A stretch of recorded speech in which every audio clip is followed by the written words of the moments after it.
Listen, you can't use an old man all the time, alright? It loses the luster if you keep using it.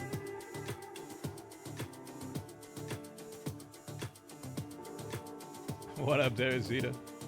Hello, Angel Roselle, Chenin, Anno. Hello, Angel Kiss, Britannia.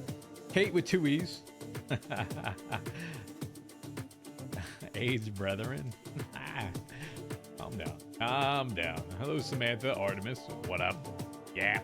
Yeah, yeah. What up? Hello, hello, hello, hello, hello.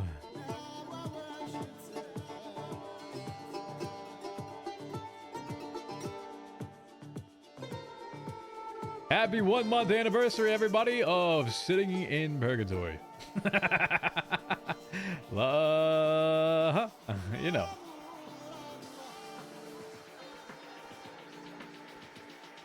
I use my shit by now? 100% I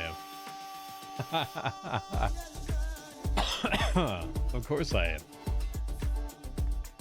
Just like always meant to go to sleep? Well, you know, if you listen to the waves long enough, you might actually fall asleep in the background.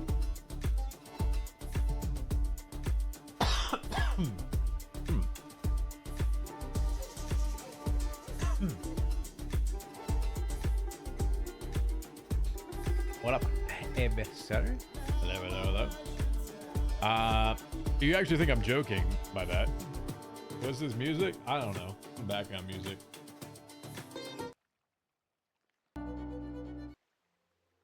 This is a little better.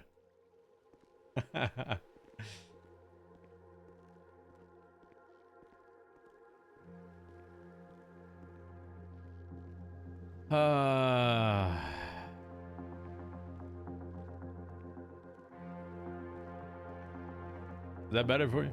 Gives you a little bit more?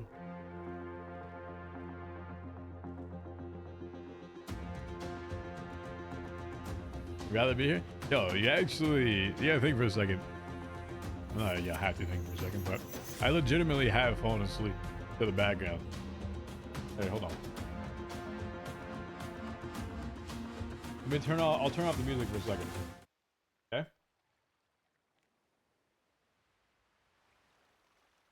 You hear the background? Can you hear the waves in the actual background? Can you hear it?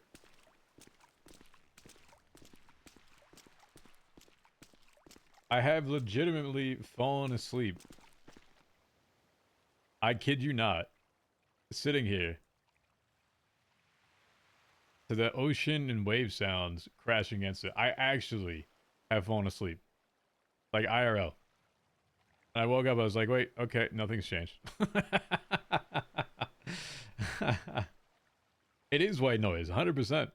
I'll be sitting here like on the side just watching something on Netflix. And I'll just pass out. I have passed out for like an hour at times, just sitting here. It's actually pretty calming, not gonna lie. You know, most of those like white noise type things that you get, that ends up like, you know, used for sleep and everything. No, this might be the better one of the two. All right, you have like the dark, eerie, like foggy type environment that you can't see in front of your face, and you're just hearing the ocean the entire time. Believe me, you definitely want to pass out. 100%. You want to pass out. It's better than those. Like legitimately is better than any like the apps that you can buy, any of the programs that you can download. 100%. What up, Shara? What's happening? Hello, hello. Yeah, so I'm legitimately, I don't have any plan for today. I've said, you know what? Fuck it. It's 1 month since we've been here. We're going to go ahead and we're going to stream it. Why not? You know? We're legitimately just going to stream 1 month of being in here. So we've done it. This is now to the point where we have eclipsed where we would have been here for Sanguine. A little different. Nobody really in terms of like gang wise, and it's only like 2 hours and 7 guards and everything else. So we are now, yeah, we are now at that point where we have equaled the time that we would have done for Sanguine in Purgatory. Actually equal. Yeah, 1 month pergiversary? Hell yeah, let's go. Listen, I think if it goes like 3 more days, I think it ties it, actually. I actually think it ties it. Because I got, what, 3 days afterwards on top?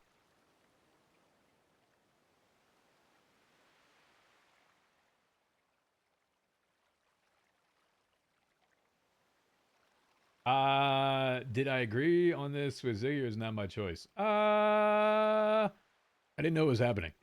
I had no idea it was happening. I figured at some point it would happen. But I had no idea it was actually going to happen. So, we never actually talked about anything with it.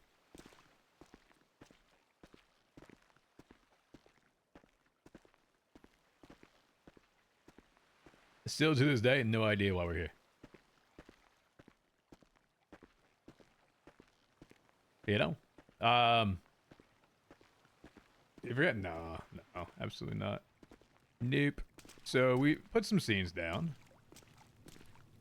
So last night ended up, for those that did not tune into, for example, Fred's POV, if you're familiar with it. So I'll kind of take you a little bit through as to...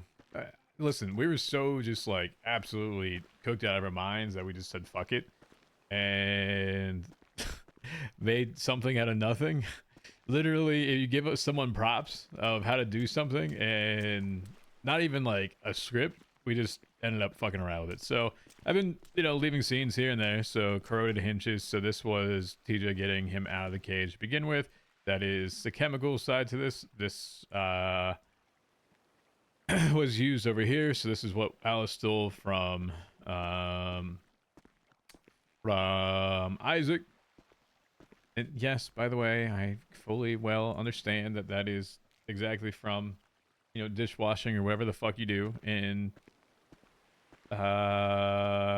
prison. But we're RPing it as such. All right. So we got him out there. I had a knife on me. I had armor. I had keys. I should have given my... I can't really do anything. It's like broken, right? So yeah, we stole it from Isaac, and well, Alice did. That was set. How long ago did we talk about that? I think that was like back in February. There's a big long kind of like meta-guarded conversation as to, because I figured it was gonna be down here eventually. It just was a matter of when. So we put a whole bunch of like plans together. Before it happened, I had no indication it was going to happen. I just knew eventually it probably would happen. So we put some plans in together. So that was started in like February time frame, and say, listen, if this does happen, I want you to do this. So there's some back and forth, like as to lore, as things like, for example, the actual chemical side to it. Would Pestilence have it? How does he have it? So there's a little bit back and forth. So Z and I cooked a little bit back and forth as to how does this make sense in terms of story wise, how does it make sense in terms of lore. But I had no idea that was actually going to be down here. I thought it was more or less, hey, we're gonna go down for like a day or something like that. We're gonna do the event down here. If we're gonna do an event, we do it then and there, and we think about how we do this in RP as RP unfolds. So we got sent down here. Like I said, that wasn't part of any sort of plan or thought or any indication as to stuff that was happening. So we get sent down. I was like, okay, all right, I guess that's a avenue to make this work. So having Alice come down, which once again was not planned, and having been stuck down here, once again, I no planning, no knowledge. It just woke up and here's, hey, Alice is in purgatory. Oh, okay. Yeah. So, like, okay, well, kind of perfect time, but at the same time, now puts a bigger target on her back type of deal, but, which we're okay with, right? And so that's part of the goal. Like, if we would ever get out of here and do stuff, is that this would be kind of TJ helping and trying to protect her, right? So it gives it a little bit more of like a danger side to this. So anyway, we ended up going through all this stuff last night. End up getting knives, guns, Kevlar, coilovers, rings. No, not rings. Keys. What else did we get? Did I put anything else in? I don't know what else we used, but we used the ale bottles as like a crucible, and then we also used the ale itself as like a dousing oil. Melted a bunch of metal together and said, you know what, we're gonna make our own fucking ring, because we were so just like cooked on everything that there's so many like Lord of the Rings references out of this that we're just like, you know what, fuck it, we're making our own. So we end up doing it. TJ and Fred both take a piece of bone from the ancestor bones, I guess, of Noxie and Hope, which, if they are ancestors, I don't know. But Noxie and Hope are birds. These are whales, which I didn't actually realize, but it does look like a whale now that you pointed out.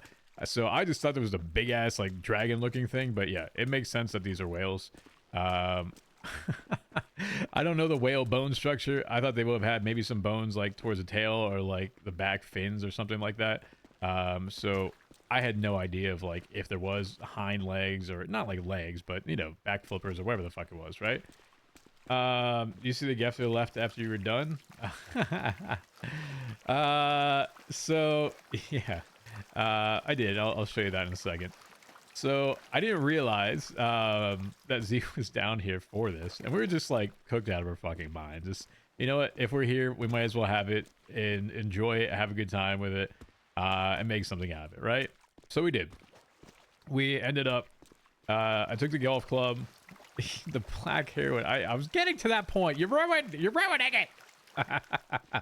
So he starts using like these props for it, which I'm guessing is like PVC piping or whatever the actual thing is, but I have no idea Z's here doing it, because I mean, sure, I guess like he rezzed me because I had, as TJ burnt himself in the fire, and not intentionally. I was doing like the hand warming gesture in the fire, this like warmth, and ended up catching on fire during it. So I was like, hey Z, can you res my character by chance? And kind of, you know, lit on fire in purgatory. So anyway, we start continuing and doing this, and then I see the knives disappear. I was like, oh wait, pause. And then we ended up running over, and if you guys saw the other day, Winston and Fred both had guns, or maybe Alice did, and TJ ends up taking them. Was like, yeah, this is about as good as what you're gonna get out of them, and threw it into the fucking water over here. I don't even know if this is ocean, but water, right? We're just gonna call it water, whatever the fuck it is. It's just water, right? So we just ended up taking them. We're like, yeet. So we throw them in the water. We ended up finding them yesterday. So we took those, which, I mean, they're not gonna be functional anyway. They've been sitting in water the entire time. Well, maybe they would. I don't know. Would a gun still be functional if it's in water for an extended period of time? Maybe. So we melt those down on top. So we have Kevlar, we have keys, we have guns, we have knives, we have body armor. What else do we got? Do we get anything else? I don't think we have anything else. So we break open like a bottle of this ale shit. We pour it out. We break open the top. We take a golf club. Wait, he has my golf club. This mother effer did not give me my golf club back. All right? Listen, we're going to have an issue with Fred. Fred! Yeah, the plates. The Kevlar plates on top of it. Yeah. So, I got to get my golf club back, man. It's my one thing. Got to fend off all these skeletons that are rising up that are about to, like, come snatch us up. You know? I got to fight them off with a fucking golf club. Oh, man. Yeah. Fred! So anyway, we get to this and we're like, all right, let's melt all this shit together. Let's put it in the crucible. Let's like scoop it up, and we're gonna take it down to the altar, right? The altar becomes like the anvil at this point, right? So we're like, all right, and he's got a repair kit, and so I'm looking at the insides of the repair kit. There's pliers, there's Allen wrenches, there's actual like wrenches and shit like that. So I was like, you know what, we can make this work. We can make this work. You have the liquid metal, you got the Allen wrenches, you got something to file this stuff down with, you have something to cool it with. Listen, I have never in my life melted or tried to do any sort of metal work Well, I have sort of, but I've never actually done that. So it's like, okay, you know what? We're gonna try this. So C starts fucking around and making props out of it because he's probably like, dude, these guys are so fucking bored. He resorted to making rings. Depends on the gun. There's a YouTuber by the name of Kentucky Ballistics that left a couple firearms in various types of water for 100 days, and most of them operated fine, but it probably functioned okay. All right, so fair enough. So if it still would function, I think we unloaded them. I don't think I have any. Well, I don't have any magazines for that. This is a magazine for a hunting rifle. Yo, I should have put some dollars in there. All right, that's what I should have done. I should have put some dollars. Shit. Because the ring clearly is going to bring us fortune, you know, and everything else, right? So anyway, we come down here. There's the altar. The altar's been caught on fire many times with the birds, feathers, and everything else like that. So we're like, you know what? Screw it. Let's go ahead and let's forge it on this, right? So we take out the wrench, pour the cast into it, and take the Allen wrench and put it in the circle so it kind of forms around it, which it's melted metal and it's going to stick to an Allen wrench, by the way, or it's going to just light it on fire as well, you know? So, hey, we're making do with what we got. Like I said, I'm not like a jewelry crafter, blacksmith, whatever, you know? Like we working with what we got, okay? So ends up putting it on there. So we've left like a whole bunch of scenes around. So should anyone ever come down here, be like, all right. So these guys clearly have been messing around. RP taking like a small chip of the bone over here and put it in there. So here's where we're at. We let him cool overnight and wake up, and Z, being the goat that Z is, you know, we now have a ring.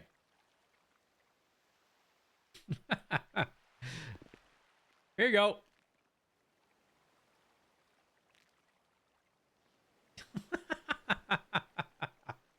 We now have a ring. So if you want the larger photo of it, give me one sec.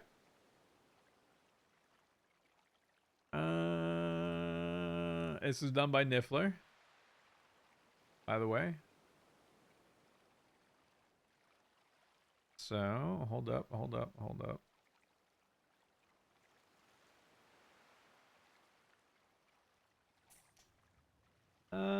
Let me change to desktop. There you go. So that's what it looks like right there. So you'll notice that what we did is we put it in the essence of a clock. So you see the X, the 10, the 11, the 12, the 1, etc. The 9 would be over here, and then engrave family into the inside of it. So, ergo, we now have a ring that we made in Purgatory.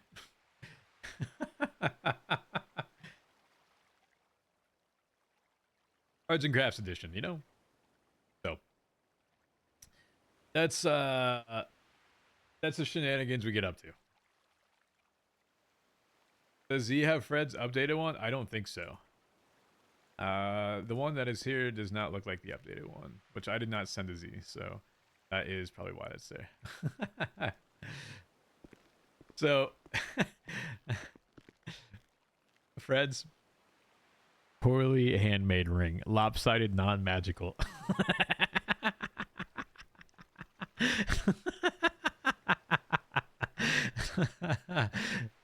Listen, Fred, get fucked.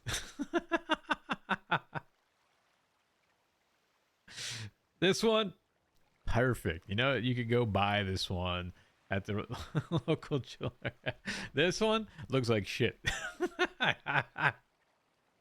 So that's where we're at with stuff. Oh, man. So anyway. Hold on. That's where we're at with shit. Oh, man. So, as we sit here, as probably maybe, I don't know, maybe Fred wakes up. I have no idea. We'll talk about Bailey for a little bit. And and by the way, feel free if you want, share clips or whatever. I can watch some clips and just do shit.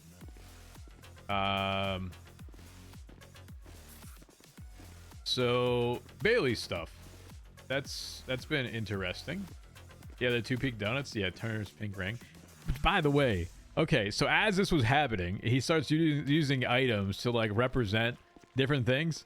As Niffler was saying, there's a block that appears there. Literally a block. I went and watched from Fred's POV. It's black tar heroin.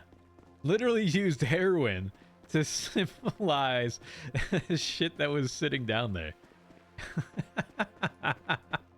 Like an actual cast. I was like, huh.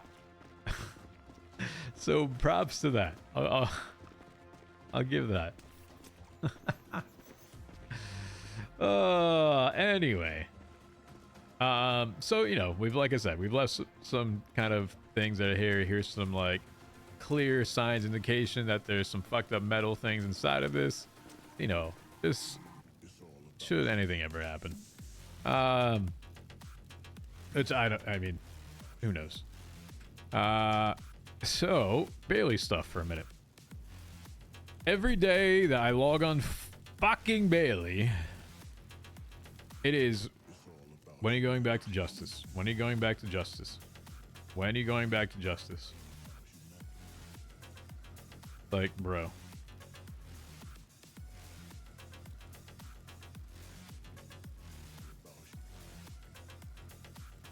I took that not for the purpose to do that. At all. At all. But here's the part with this, right? Happy 1 month. Thank you, Corey. Grandpa Bailey. Yeah. So here, let me bring this up real quick. I don't know if I can. I don't think I can share this on screen, actually.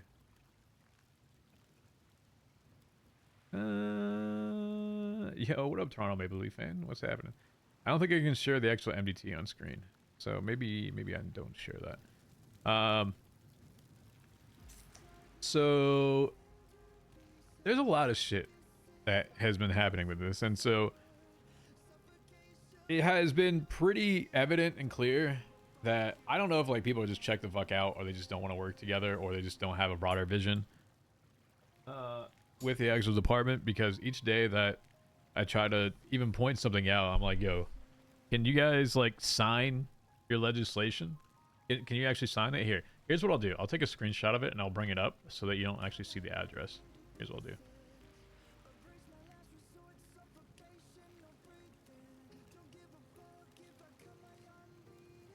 Spirit Box album? I didn't even know they released a new one. Honestly, that just kind of came into like the background of my recommended playlist. I never even like knew that.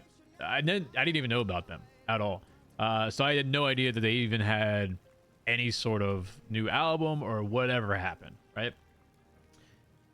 So I will take a look at it. I will listen to it, because I have liked a bunch of their stuff that has popped up in my recommended list. By the way, recommended from Spotify, any of those things, absolutely just goated. So, okay, right? I'm going to open this. So just take a look at this for a second. Let me switch screen. So here we are. All right. Their actual proposal and approval process. Okay? This thing has started from December 20th is when this was put out. Now, my understanding is that there was something that was a revision on February 4th. Guess what? We're still 2 months, basically, after that point.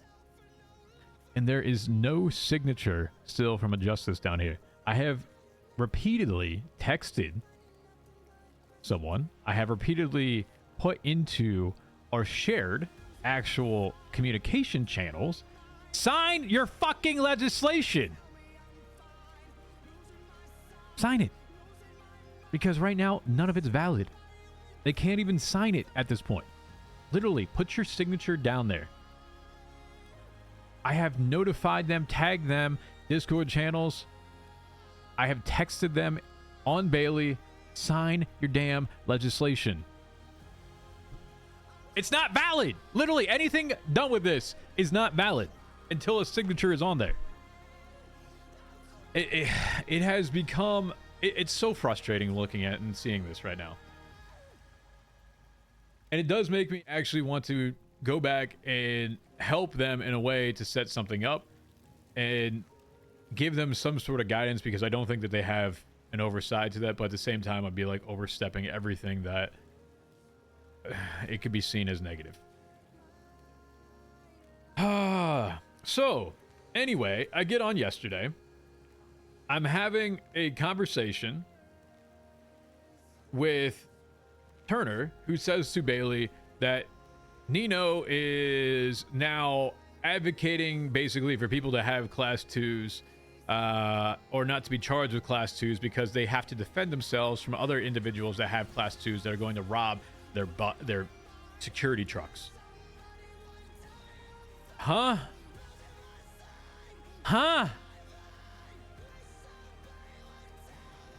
So there's this charge, okay? And I'll do another screenshot. I'll bring it up as to what is being disputed. Give me a minute. So as I'm bringing this up, I'm sorry.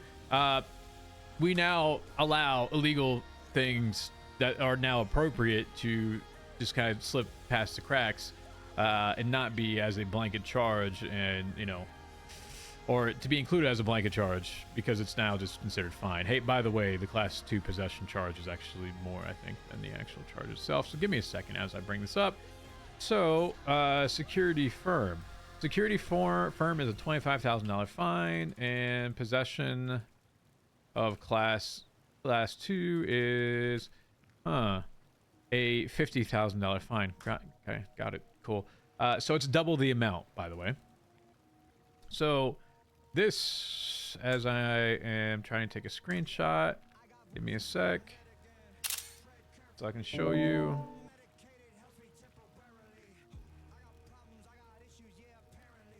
So this becomes into question, right? So this is 60 months and a $25,000 fine.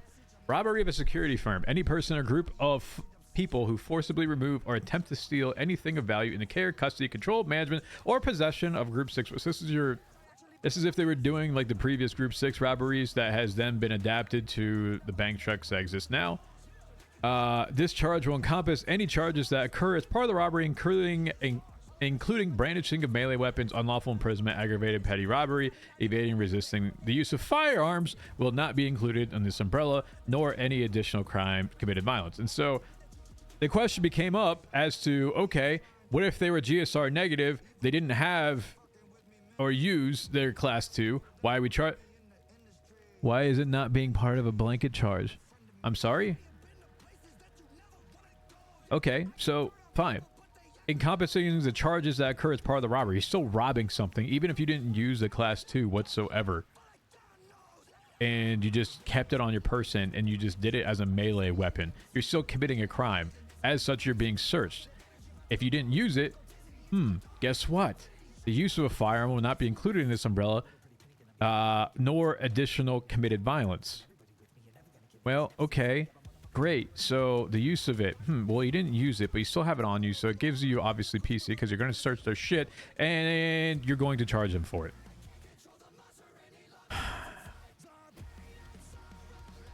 I'm losing my mind at some of the shit that is happening at this point. And I don't know if people are just so far down a rabbit hole of not being able to think at all that it's like, please just take a second to think what you're actually talking about and how just absurd that sounds.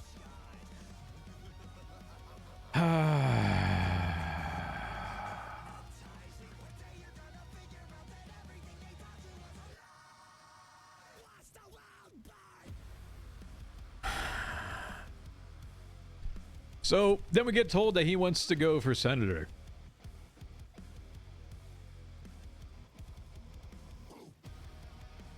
Excuse me.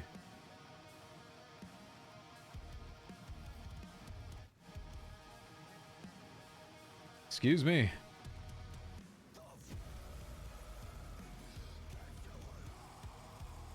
Chat, My brain is just...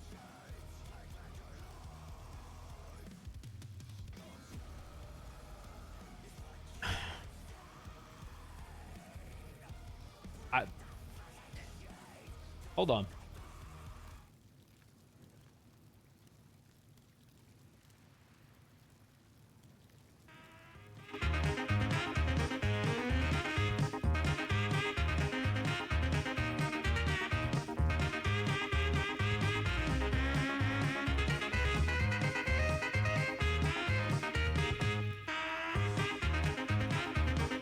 Hold on.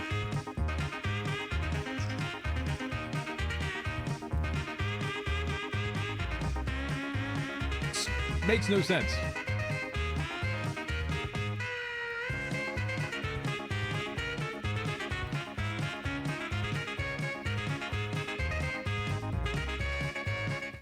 It makes as much sense as trying to charge a dead person back taxes of a lighthouse that's a government-owned property.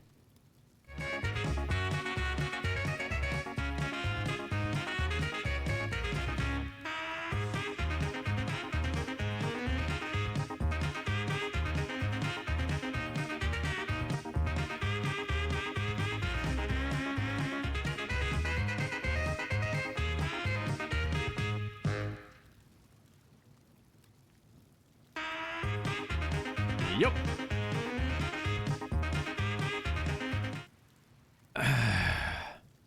So I sit in this pre-trial hearing, right? And so they're doing this panel and they start talking about scheduling things and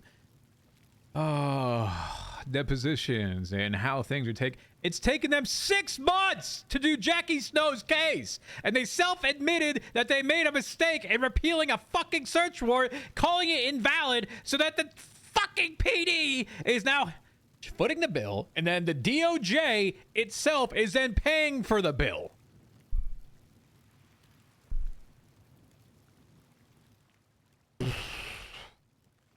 What? Just think about that for a second.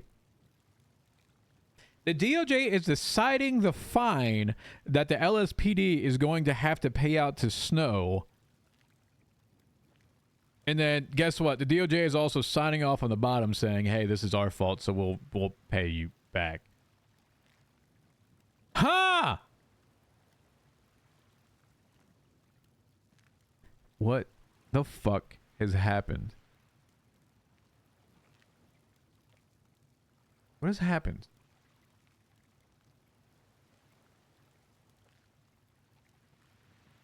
So, anyway. Next subject.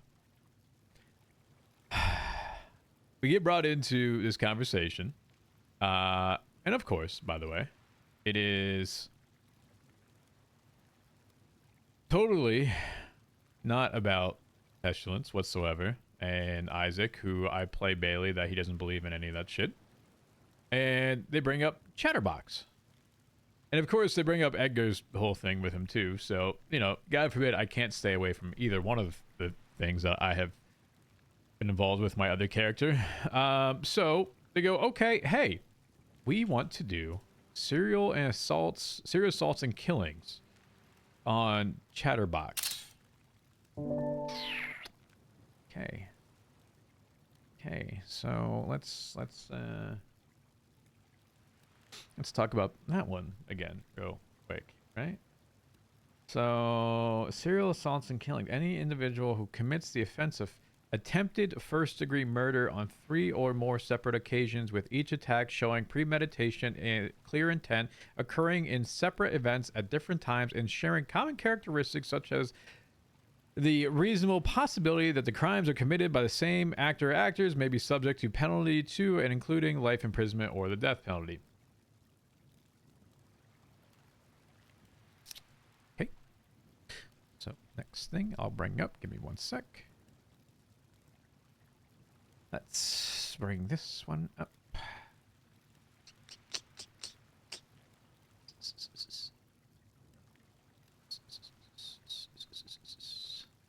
Open link. So. Okay. Copy link. Oh, wait, hold on. So they bring this up.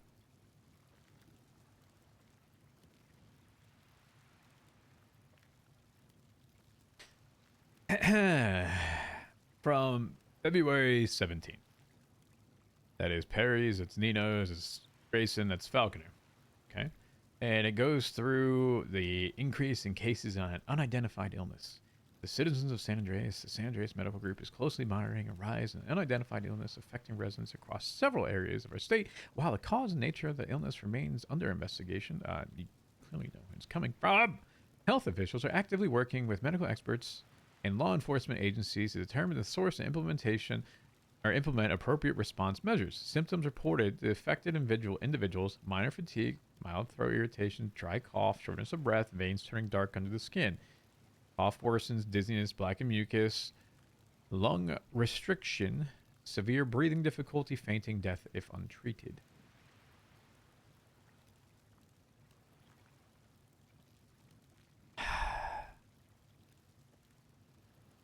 So we bring up the other thing. Hold on. We get back and forth. Give me a sec. Give me 1 second. Where is this at? So. Here we go. And just back. All right. Two assaults and killing. First degree murder. And what they're trying to do is they're trying to say that within 72 hours, someone will die if left untreated. Okay. Will doctor actually testify to that? Is there treatment available? Because I point out the thing that you've seen multiple police officers that have been actively coughing for multiple days, multiple months, not even, well, maybe not multiple months, but multiple weeks at this point. And I guarantee you that they probably haven't seen anyone medical recently whatsoever, and it probably hasn't gotten worse. And so now you have to say, well, this person was left untreated. They didn't die. And this is an RP thing, by the way. This literally is an RP aspect of it. This isn't forcing somebody to die. This is not holding a gun to them and shooting them, right?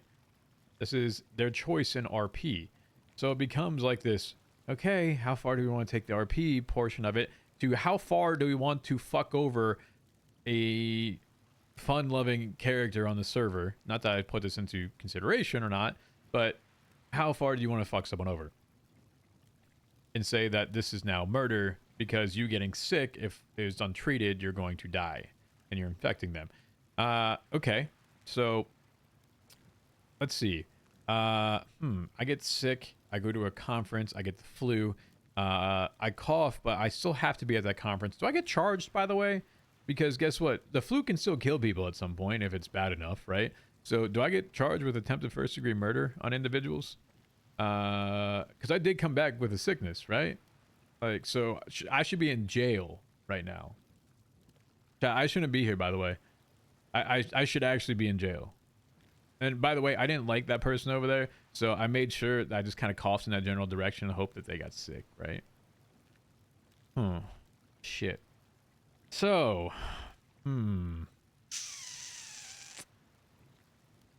okay, got it. So now you have to prove that it is deadly in nature. You have to prove that it is attempted first degree. So, well, we have officer testimony that this was targeted. Oh, was it? Yeah, he said he did it to people he doesn't like. Oh, is it because he just saw them, decided to cough on them? Or did he actively say, hey, where are you at? I want to come to you and I want to talk to you and then I'm going to cough on you. Oh, but it's an officer testimony, so it's clearly the attempted first degree. But you don't have any intent. You're missing the true intent behind everything with Chatterbox. Have you interviewed Chatterbox? No. So you don't have any of an intention. So, okay, let me bring this back a second again. So, God forbid that, hey, by the way, me as Doc is pretty pissed at Niffler for calling me old OC, right? Just figuratively. Let's put this into perspective. I do have a gun because I'm carrying at this time.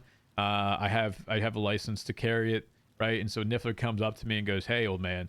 I'm like, you know what? I can't stand this anymore. I just can't stand this. And I pull it out and I just pop, right? Is that first degree or is that second degree? Or is it third degree? It's in the moment. It's a heat of rage. It's a second degree. Huh. So there's clearly no plans, aspects that they can attest to clearly get this person's intent or what. So here I am trying to explain a attempted first degree to these officers and trying to say, you got two prongs if you want to push this, and it's going to be extremely hard to push. Because you need to prove the fact that it can kill someone, which is an RP thing, by the way, right? You have to prove that. And then you also have to prove the intent, not just officer testimony that they don't like the person, that you've heard him say that that they were mad at them and they got him sick because of it, right?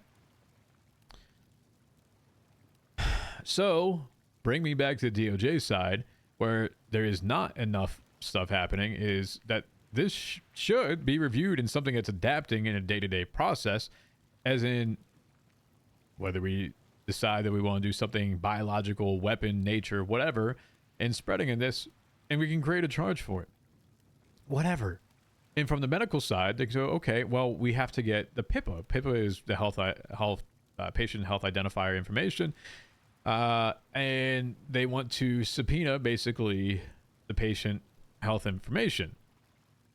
What could have happened there, which has not happened, is let's start a patient registry and say, okay, this person got it. How did they get it? Who did they get in contact with? And have them sign a consent, basically saying, here you go, patient registry. If you ever saw a doctor, you came in with this sickness or showing the signs of this sickness, just adapt to the environment. Everyone is so rigid in things that we can't do or can do. And it's like, oh, we have to retrofit serial assaults and killings because that's the only thing that makes sense. So if I have half a mind right now, I DM Coil and I go, Coil, you know those ACRs that I let you know that are happening? Which I did, by the way, DM Coil. I was like, hey, these are up on the docket. And he did say, okay. I did acknowledge it.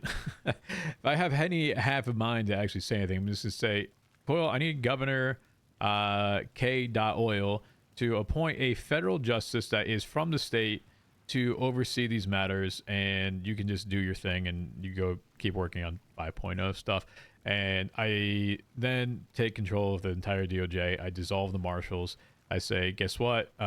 You have the option if you want to go to DOC. Congratulations. Here's your choice. If not, you can reapply to be a PD officer. Get rid of that. And I get all the pain points that are happening and say, how do we solve this and get back onto some sort of reasonable area. So if I had half the mind to do that right now, which that's a lot of work. So welcome to DOJ shit, where I want to just do a PD advisor and I'm actually becoming more disgusted with everything that's happening. So, you know, that's a thing. That is a thing.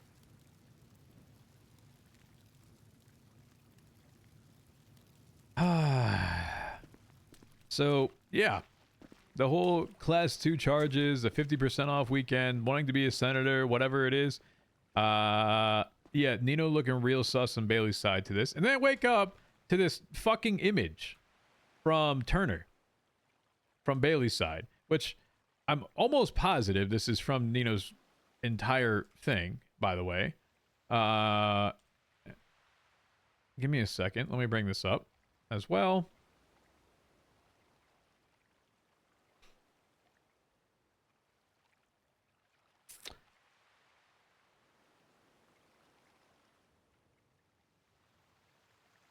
I wake up to this image, which I had no idea was fucking here at all, of this. When I was a justice, Nino always showed me great respect. He listened to my words and was always willing to work together to a mutual solution. In retirement, I knew I could count on Nino and his cabinet to dismantle the DOJ, which had devolved into what can only be described as a bastardized version of my vision.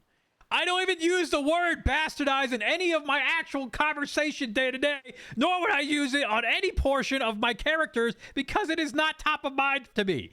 The word bastardize is barely used. I don't use bastardize on any character. Nor did I say that on Bailey ever. It's like, brother. So, do I send a cease and desist to them? Like, yo, take this shit down? And now I'm just gonna, like, sue your ass for slander, defamation, false claims, and everything else? Name, image, and likeness? Yo, Daisy, thank you for 31 months. Appreciate that. Thank you, Daisy. Yes, yes. Ay, ay, ay, ay, ay. So, here we are again. Everything's fine. Everything. We're all good. We're chat. We love RP right now. We love RP. We love RP. Ay, ay, ay, ay, ay.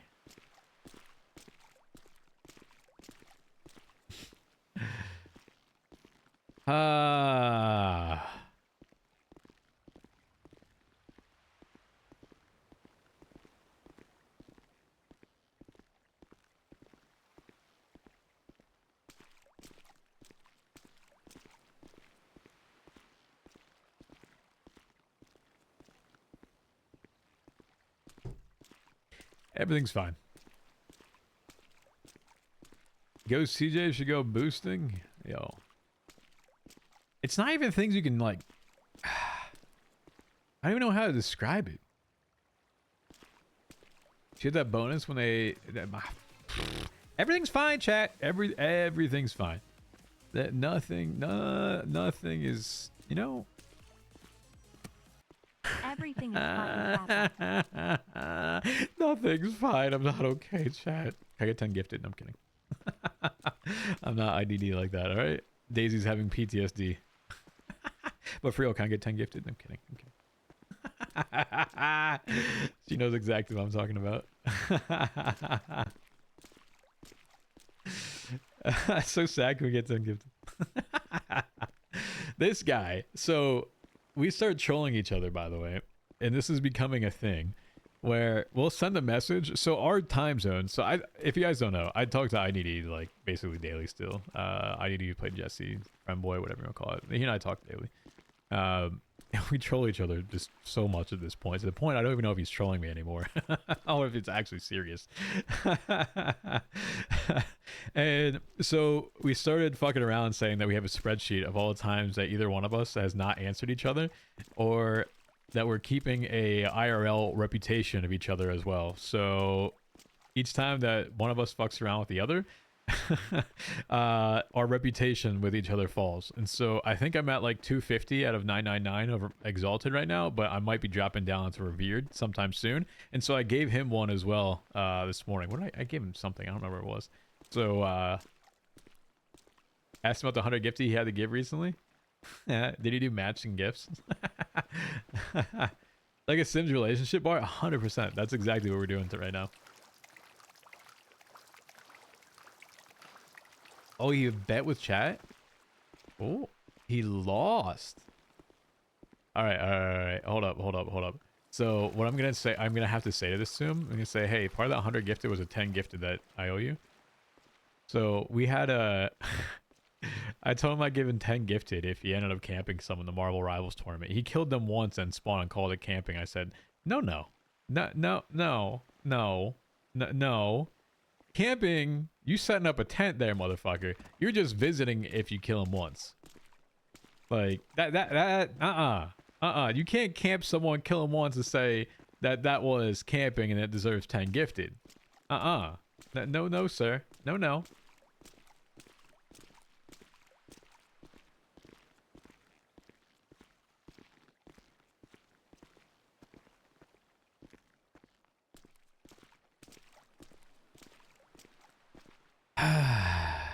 Alright, chat. Here's what we're gonna do.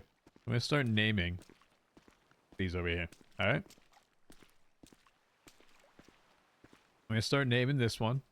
What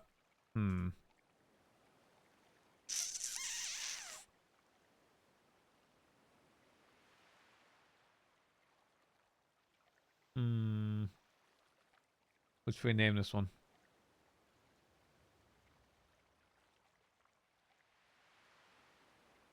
You know what? There you go.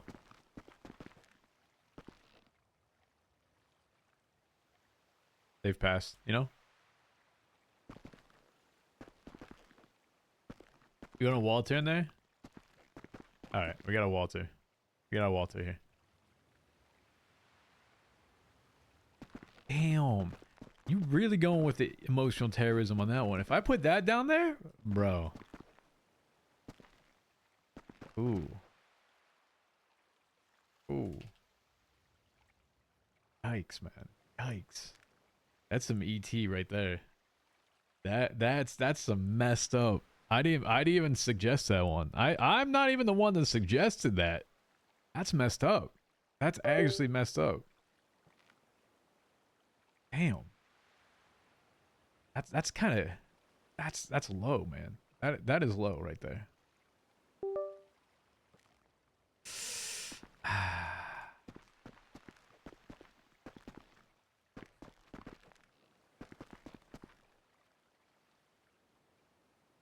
That's pretty low.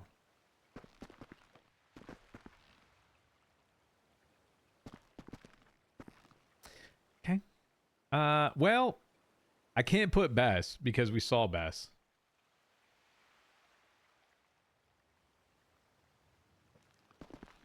We'll do Cleo though.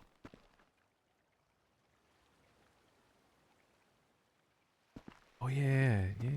We can do Jordan. Yeah, we'll do Jordan. That's a good one. I like that. I'll do Jordan. Jesse? Yeah, you know what? Jesse would be like the defiant motherfucker that would have the skull out of the actual ground. You know? They'd be like, nah, fuck this. I'm staying above ground. That would be Jesse. 100% Jesse. Cody? Who's Cody? Oh, is that... No. No, I'm not doing that. I'm leaving that one out of there. I'm good on that one. I'm good on that one. If I could delete that from my memory, I wouldn't. Oh, Cody. Cody. Sharp, right?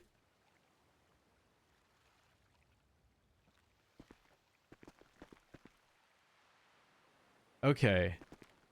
Alright. I was thinking of like the other one. Stabby Chunk. Yo, whatever happened to the whale? Whatever happened to the whale? What was the whale's name again? Cat, what was the whale's name? Shit. You guys remember the whale?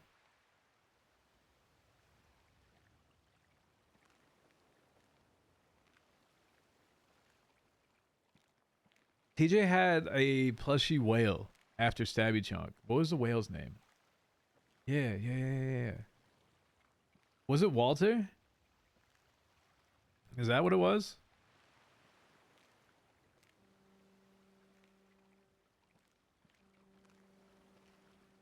Why did I name it Walter? Was this just because Walter the whale? Frankie. I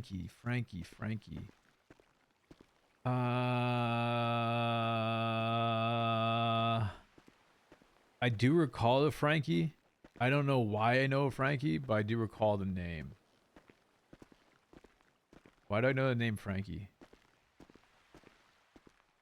The Vagos? Oh wait, hold up. No. Shit. What was the Mayhem guy's name that passed away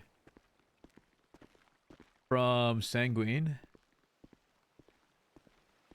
Shit. Laney. Yeah. Lane. I thought it was a Laney. Yep. Yeah. We do Lane.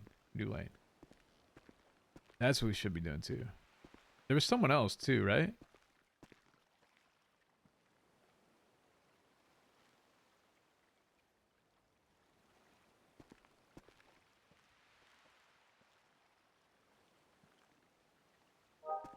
Frazier. Oh yeah, Frazier died in prison. Yeah. Dude, I miss Frazier. That was so sad that he died. I couldn't believe he died. He just had like what? Throat surgery or something?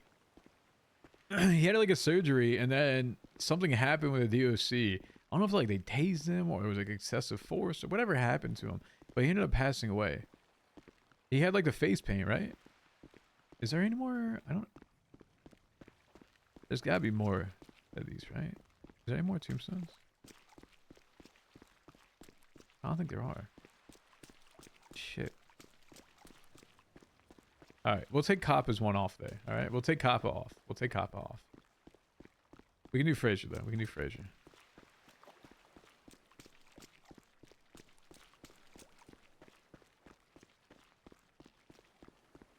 Are there any other ones? I don't think there's any other ones. Shit. Okay, okay. We do Fraser. Was it Wilson? Y'all were saying Walter and Wilson. The fuck? Yo, what up, Risa? Oh yeah, Billy. Billy Mang too. Here.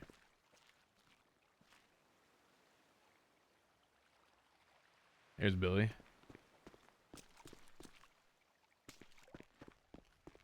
Oh, wait. No, no, no, no, no. Shit. Oh. Saved it. Wait, is there two here? Might be two here. Is this one or is this two? This is just one fucked up one. Okay. You know what? That's fine.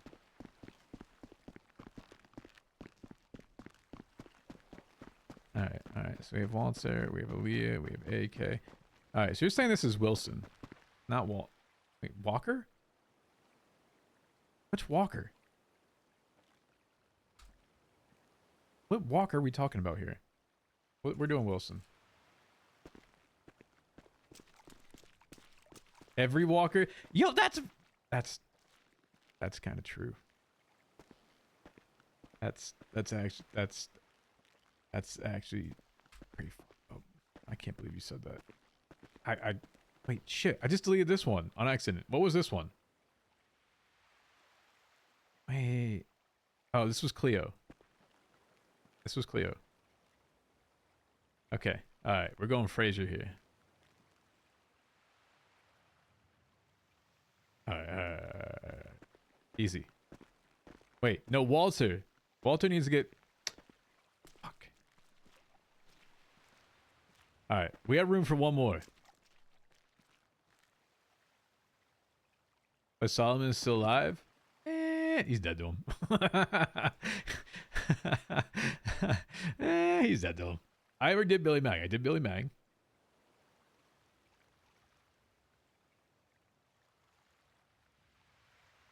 Well, so okay, but Winston's still here, right? Winston is like here, you know? He is here. He's not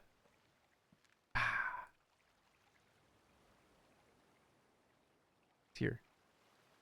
Well, I can't do both the plushies. So you gotta do Wilson or you gotta do Stabby. And Stabby definitely. I can't do Harvey Holden, man. These are the people that I'm supposed to somewhat like, you know? The people that, you know, he somewhat cares about. So he's surrounded by people. All right? I can't do Harvey Holden because he helped kill Harvey Holden. So, Cleo. Okay. Okay. Okay.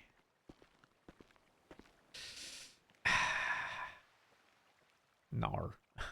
I don't know Jeffy Coldiron.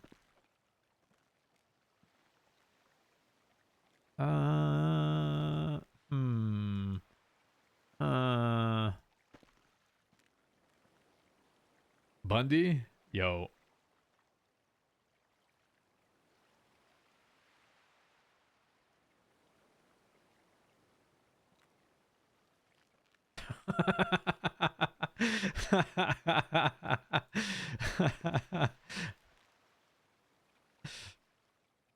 Hold on, I gotta put that back up there.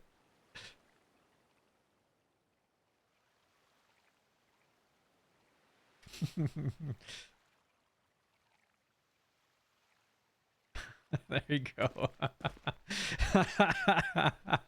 I guarantee you that is literally going to be clipped and sent to him. This fucker. Hi, Occams. Miss you, buddy.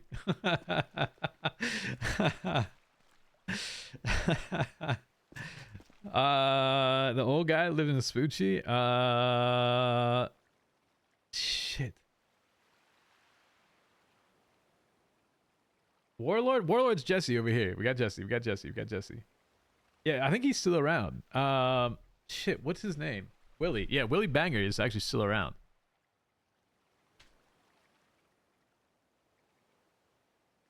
Here. You want the saddest one, chat? You want the saddest one? I got it for you.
Yeah, he wasn't on Jesse.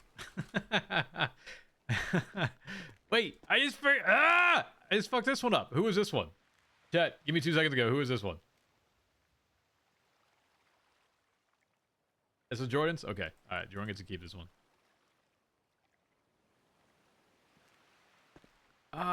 There's gotta be a good one.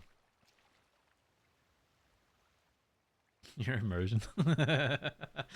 No, you can't keep Kaba like that. All right, listen. All dogs go to heaven. All right. No, not even 6. Can't even do 6 right now. All right. Oh, Izzy. That's a good one. Actually, no, we can't do Izzy because she fucking faked her death on Onyx. And guess what? Apparently, she's not dead.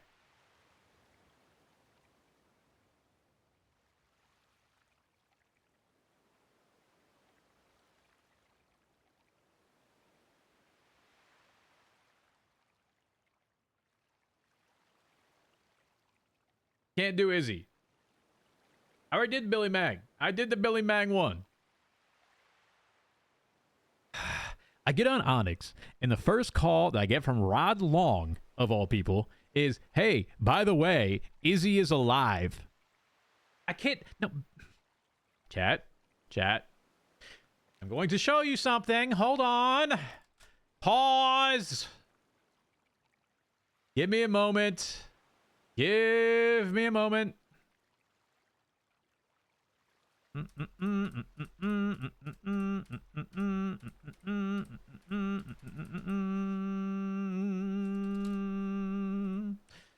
Hold up. Hey. Wait a minute.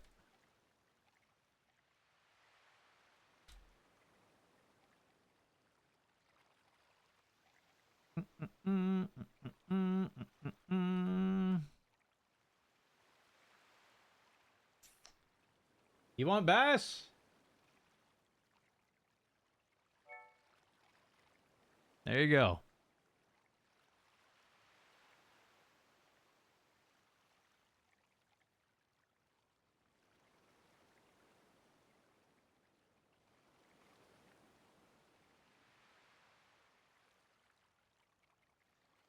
I can't put bass on there because he's here.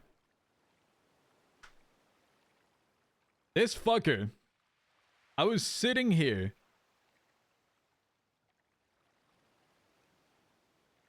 And he uninvises next to me.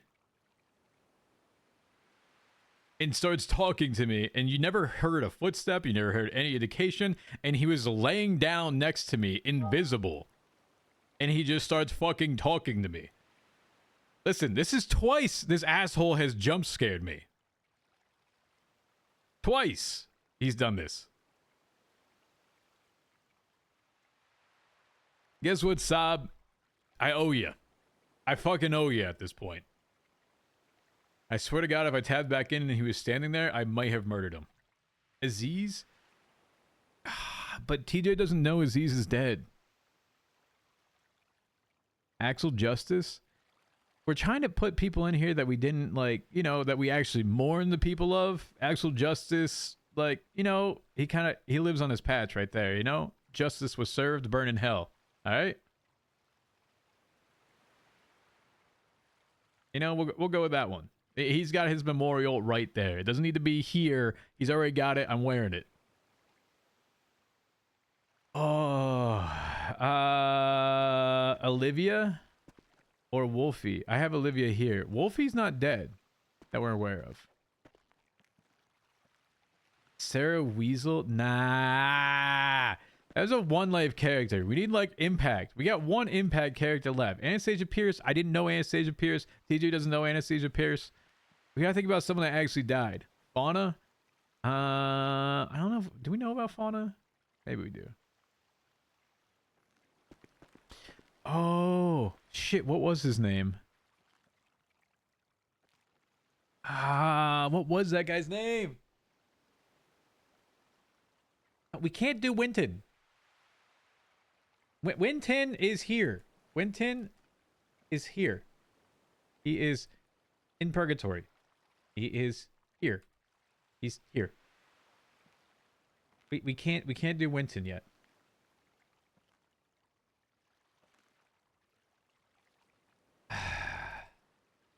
He hasn't passed, okay? He's here, but he hasn't passed. No, we're not doing Kappa. All dogs go to heaven. TJ's innocence. TJ was never innocent. Please. 499. Nope, memorialized here. We already got 499. There's gotta be a bigger one. There's gotta be a bigger one that I really recall.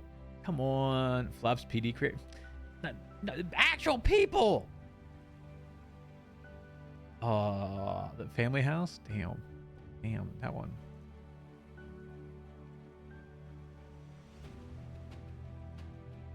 That's fucked. That's fucked. That's actually kind of fucked. Malfurion? I didn't know Malfurion in TJ, actually. I did not know Malfurion. Unlucky.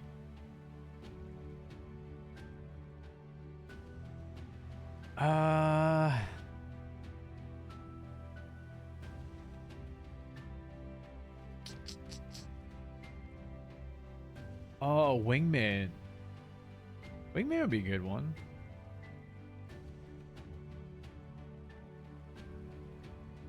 What was Wingman's actual name? I forget his full name. I liked Wingman. Hunter Sky.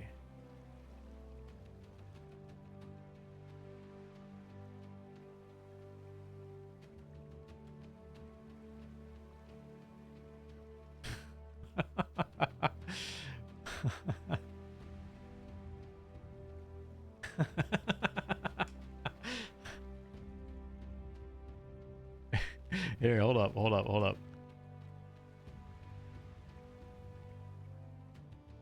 Wait. I'm resurrecting it! Get your ass out! Come on! Oh, wait, shit. This is gonna put a prop down, isn't it? Oh, fuck me. Hold on. I need to go run this way so the prop disappears. God damn it. Chat, you're a bad influence. You're ruining my immersion. Alright? You're a bad influence. You're ruining my immersion because I just popped out a fucking drill out of nowhere. Alright? Can't be doing that.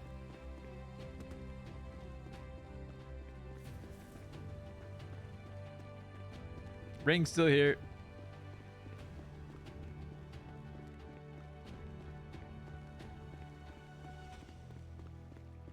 Please don't let it be here. I'd have to like relog, I think, if it's still here. Bullshit after last night. Okay, we're good. We're good. Nope. Oops.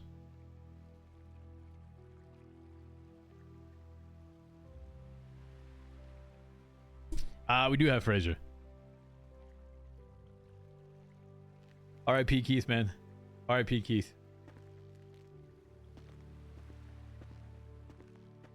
TJ knew Flop's brother Cody. Yeah, we knew Cody. We knew Cody Shop. Pretty sure he was still a cop when I was a cop at some point.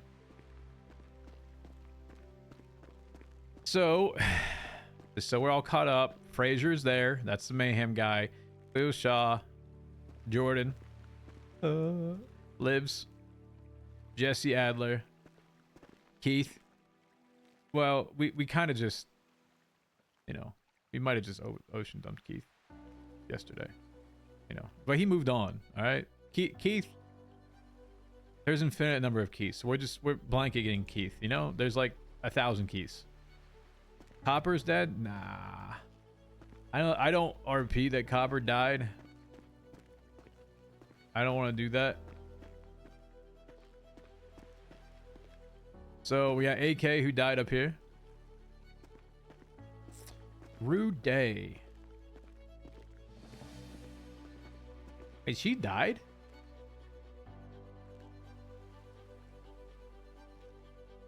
Did we know a Rude Day? Was it that same person? This one? She's dead? Really?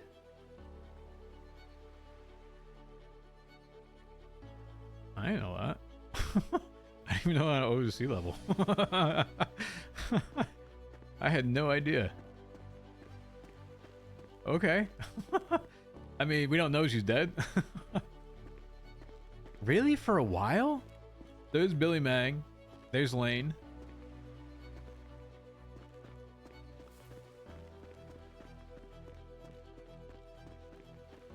Yo, what up, 8-bit? Is there anything else down here? I don't know, there's another one. Is there another one?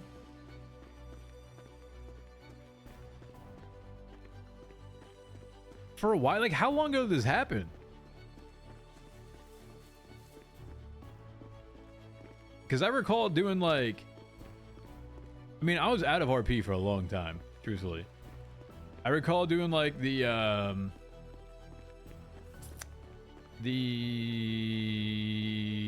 like scavenger hunt type stuff. Riddles with it, right? December? Really?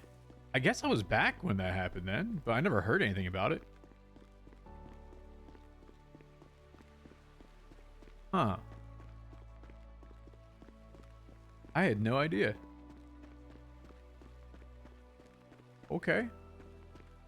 Alright, I still do need a better one for Keith.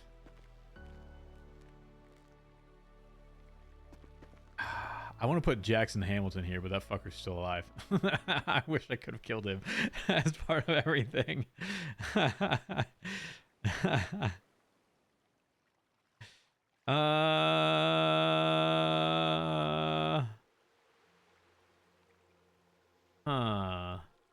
We still need a decent one. The ghost is raising the dead? No, these are the people that have passed on. Like, passed on. Yes, I am raising the dead. Fear. Fear. Fear the dead. I am bringing an army.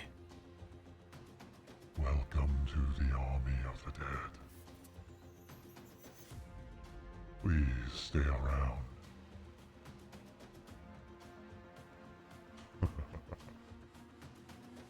The fuck did you just say, Theo? The fuck did you just say? It's all about humanity. What the fuck?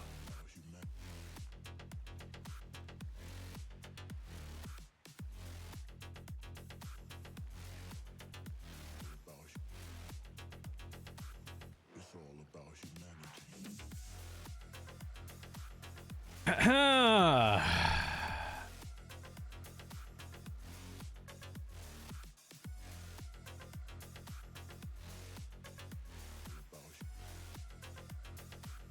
It's all about humanity.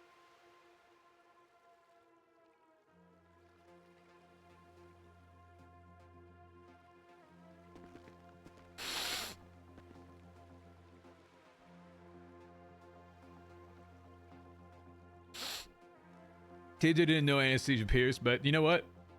Fuck Anesthesia Pierce too, alright? Fucked up, okay? Wow, Theo. Wow, wow, wow.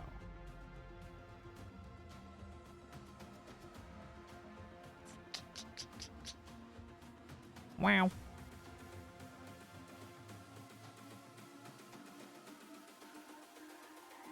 It's all about humanity. BBMC on it? True, actually. But these are people. I want people, not like organizations, not dogs, not memories, not thoughts. An actual person. TJ's very first kill was Sarah Weasel. All about humanity. Rainy.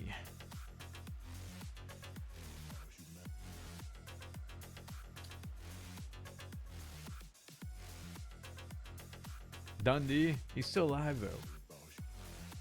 Oh yeah, giblets. 100% giblets. Yup, done.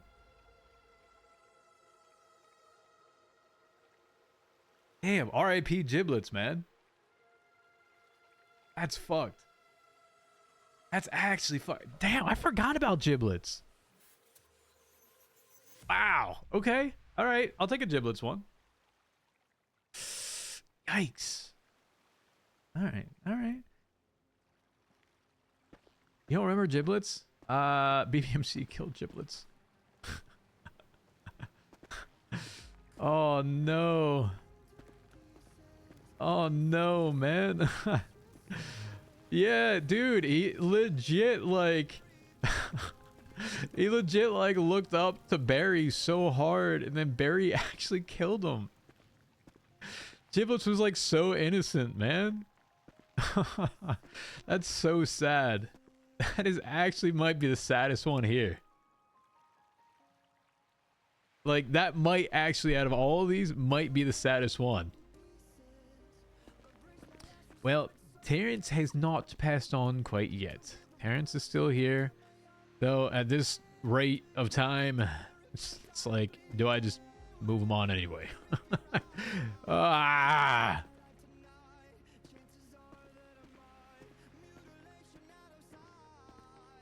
There, dude, Giblets was so bad. Storm? Who's Storm?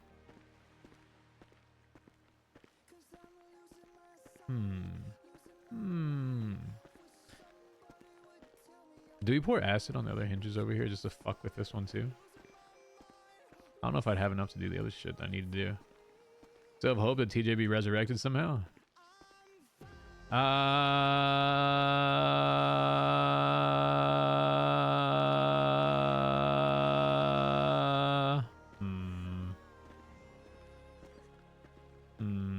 would you want him resurrected? Time for a jailbreak? I mean, we had something planned that's supposed to involve Norman. I mean, there's ways we can do it without, but it's just kind of lame to do it without. And it just doesn't give credence to the actual situation scenario. And so I've just been holding on to the fact of, like, hopefully, maybe getting him down here at some point. We've had, like, days kind of planned to get him down here, but they've fallen through. So I would hope at some point, but that's not up to me, you know? Yeah, Giblets was bad. Storm Payne, she was...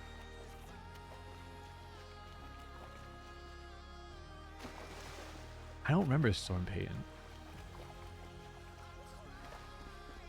I have no idea about Storm Payne. I remember there was like a card, like a person that claimed themselves to be like an assistant. Is that who it was? Was that Storm Payton?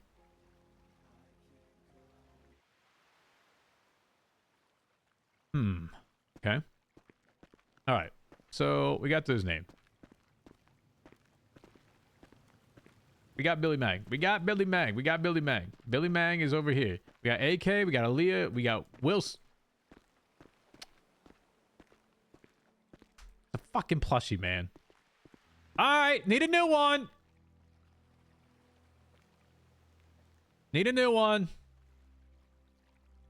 I'm not putting a damn plushie on there. All right? This evolved. We're evolving. No, Lane's already buried over there, all right? Lane's already got his spot. You can't... I'm not disturbing the dead, okay? Not disturbing the dead. And we're not putting Stabby Chalk there either.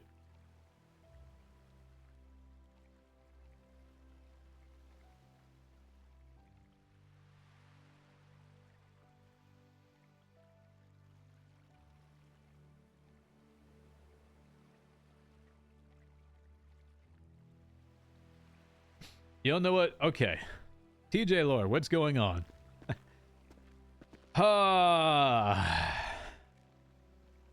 TJ Lore. Hold on. So, Doc brings out paint. Hold up, Megsy. So, let's see. What is going on? May 2024. Actually, you know what? Let's go March 2024. Let's go writing. TJ Treasurer. Sorry, I'm doing this with my mouse. May 24. TJ assassinated.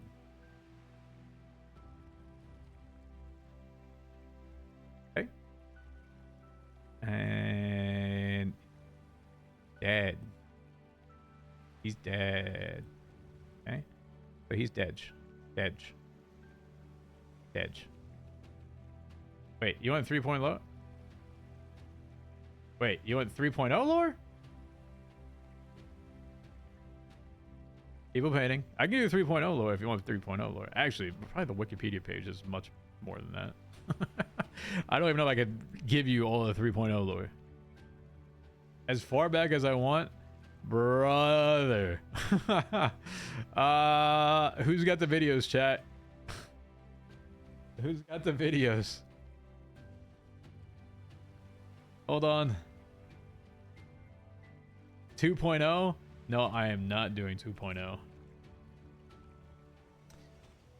Oh, dude, I'm gonna go down memory lane, and I went down there the other day. I didn't like it because it was really saddening watching all the shit that we did in 3.0 and how that just doesn't exist anymore. And all this shit was so fun. And I do miss it a lot. So, here we go.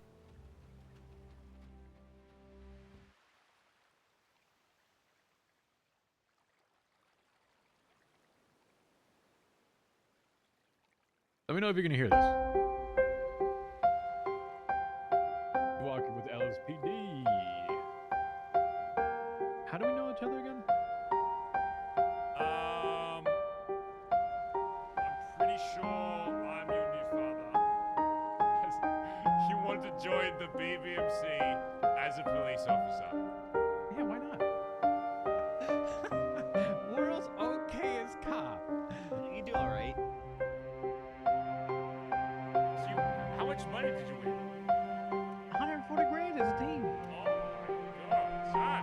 It's my boy. I don't know. I don't even know why I'm asking anymore. No more lies. With this dick in your mouth, bitch. You really tried to save me? Yes, then he beat the shit out of me, knocked me unconscious. Fucking you are not my son! What are you doing here? Actually, it's quite funny because we were looking for you.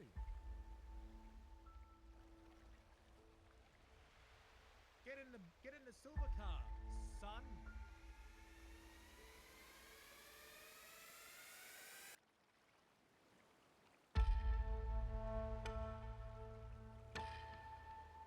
You hear the TikToks?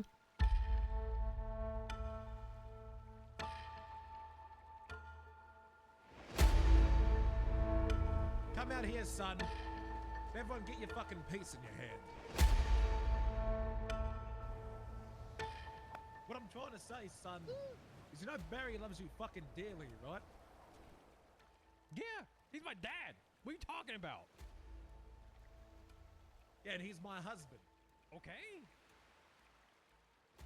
What I'm trying to get, mate, is Barry has been trying for such a long time to try and convince me to give you an opportunity. An opportunity to fucking, you know, have you like a real son. But every time I try, the side that you choose to enforce fucks me over. Did you shoot me today? Me? Most of those cops? Nope. son? I did not. No? TJ totally did, by the way. Did you tell did you tell your friends He to stop totally shooting did if you son? didn't know that. I don't have a son. Your dad? Me? He actually shot down Junior. What am I supposed to? Son, I don't think you fucking understand! I'm trying to be logical about this, but you're not being logical. I tell my boys not to shoot you, but you won't tell yours. So What do tell you me mean? what? Your boys literally ran me over on a bike. Desynced from Collins. Yes, I wouldn't have heard you when I said no. I tried to love you, son. No, you have not. Yes, I have. But every single time I try, your fucking friends piss me off, and I cannot just ignore you anymore.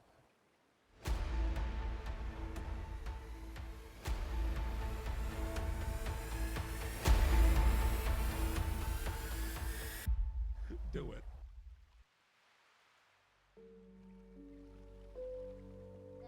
Come on, Walker. Come on. Walker! Right. Right, I'm gonna do breaths. Hi. Oh my god. Still Oh my holding god. pressure. You got this. Okay. Yeah. Okay, I need you to check his pulse again. Yep.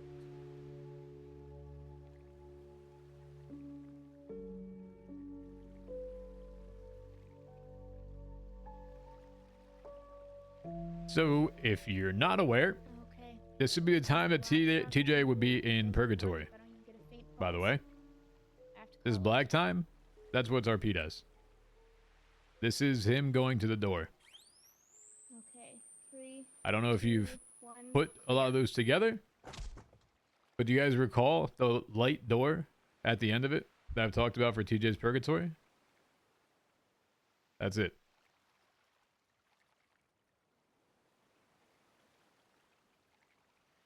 That would be it. That was Purgatory Part 1, yes.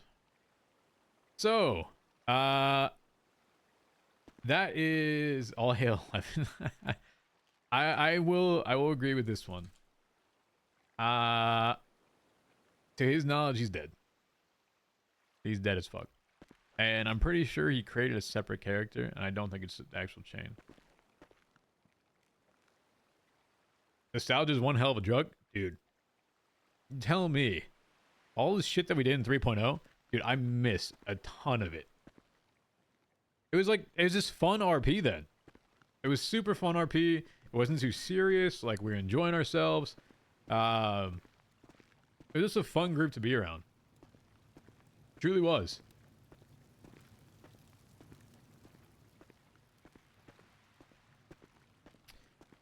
Just explain the thought process behind gravestones. We won't get that deep. So these are people that he has known that has passed away, right? People that he has not seen in purgatory. So, as mentioned here, this one would be Cody Sharps. This is Giblet the Clown. Giblet was, so Cody is Flop's brother. He knew him. TJ knew him from PD at some point. He had blonde hair, if I recall correctly. Giblet's really good clown guy. Like I said, he idolized Barry. He was like, I don't know. Barry was like his idol type thing, and Barry's the one that ended up killing him. Jordan was a member of BMC. Ended up, how did he end up fully going? There's something to do with like the mob coming back to get him. He ended up going missing. And I think it was a dungeon master that ended up killing him, right? I think dungeon master ended up, was it Jordan? I think it was dungeon master ended up serial killer. Yeah. So Jordan died to dungeon master, which I think was played by Falky, if I recall. Cleo was around the club for a while. Mixed feelings from a lot of different people. As his girlfriend. Bench press by like true. Then had the lighthouse fall on top of her. When they first tried to actually blow up the lighthouse, Cleo was trapped underneath it, and apparently you could hear Cleo's screams in or next to the lighthouse if you were close to it. And I swear to God, if that ever comes back in purgatory, I am forever perming TJ the character. I do not need to hear Cleo screams in purgatory ever again. And if I get trolled by that, it's OOC personal at this point. Okay? Okay?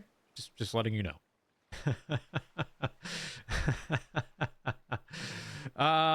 Fraser was a member from Mayhem that was involved in a sanguine arc, that was still in prison for a period of time. Had a lot of, I believe, if he had face paint on him, but it was involved with DOC. They had tased the shit out of him at some point and excessive forced him, I believe, if I recall correctly. And he ended up perming after a surgery because he didn't get appropriate surgical care or something like that. Olivia, how did Livs die? She died in a car was it a car accident or a gas pump explosion, I believe. And yeah, it drove into the gas pump and exploded. Yep. So she also was a member of BBMC, was Finn's mom? I think it was Finn's mom, right?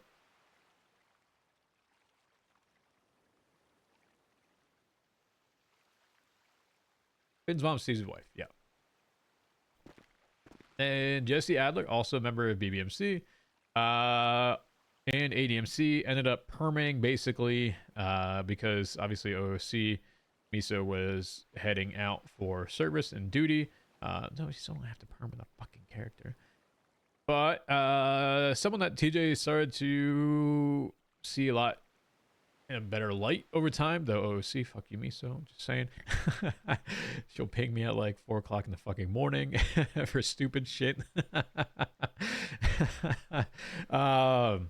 But there is one clip a long time ago, and if someone can find it, if you guys can find the clip of Jesse stealing the bike and getting TJ out and then doming Ripley, and then another cop, and then getting taken down so that TJ could escape his mega warrant, I kind of want to watch that again. So someone bring that up, And if you can find it, find it. Because that actually, I saw it not too long ago, and that was pretty fucking awesome. Honestly, it was legit. Yeah, Go Without Me. I was like, damn. She legit was like, yo, full like sacrifice mode. Get them out. Like, I wanted to say no and like stay and like go down and like actually fight with her, but I feel like that would have ruined the fucking awesomeness of what she had just done there in the scene. I was like, damn, I should really stay, but that's like an epic ass moment for her. You know, it's like, no, I'm taking this, you know, and you're like, you just go. That was seriously a cinema moment, 100%. So good. So AK was the member of Tripas that ended up passing away from an Edgar deal. He met TJ while TJ was a ghost, and he was hanging out at the lighthouse. He would be on the back side of the lighthouse. If there was a lighthouse here, I guess you can't really see one. But he was on the back side of the lighthouse, and so he would sit there and he wouldn't say anything, and I would just appear to him and he would somewhat start talking. He had talked about how he knew his ending was inevitable, that everything was going to happen at some point, and regardless, I just basically told him, listen, take control of your life. Don't let someone else dictate when your life ends. And he ended up apparently trying to kill Edgar. Wait, does that not work? Clips are all deleted, Sag. Oh, no, it doesn't work. Shit. Okay. RIP. RIP. RIP. That was from an old name. So Aaliyah. Oh my god, this is me inting my own fucking characters again. Okay. So if you know what? We're going to paint. We're going back to paint. The source of all my fucking pain. Bailey. Playing Bailey has fucked all this shit up. Bailey.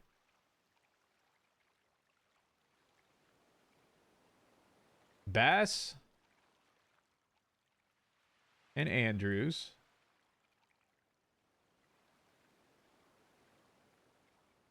Ocean Dump. Dundee. On Bailey's orders. Dundee. Norman.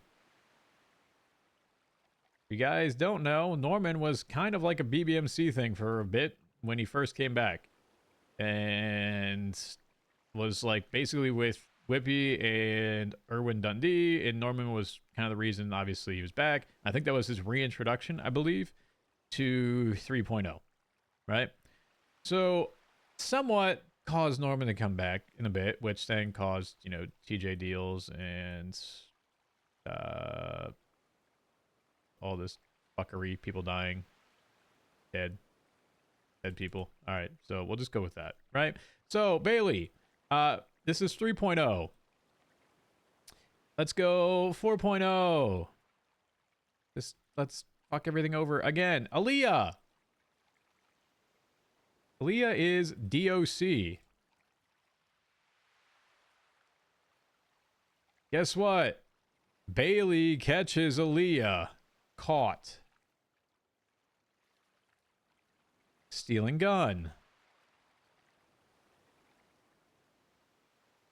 From DOC locker. Raided. Manor.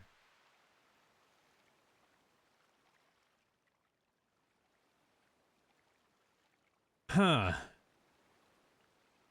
Manor plus Edgar. M plus E equals dead. Edgar had choice. He didn't have to, apparently.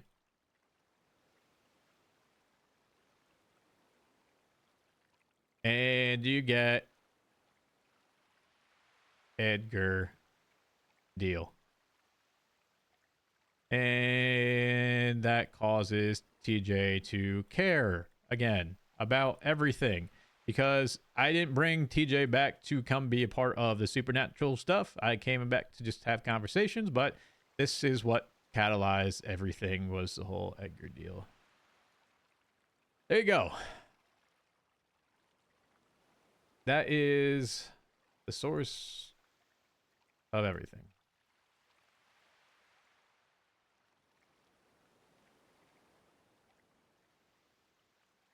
So, fuck you, Bailey. Every time I play this character, something stupid happens. Have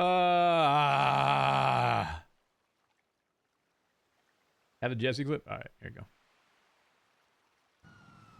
Okay, so TJ is on like he's on an active warrant for breaking bail, I think, at this point.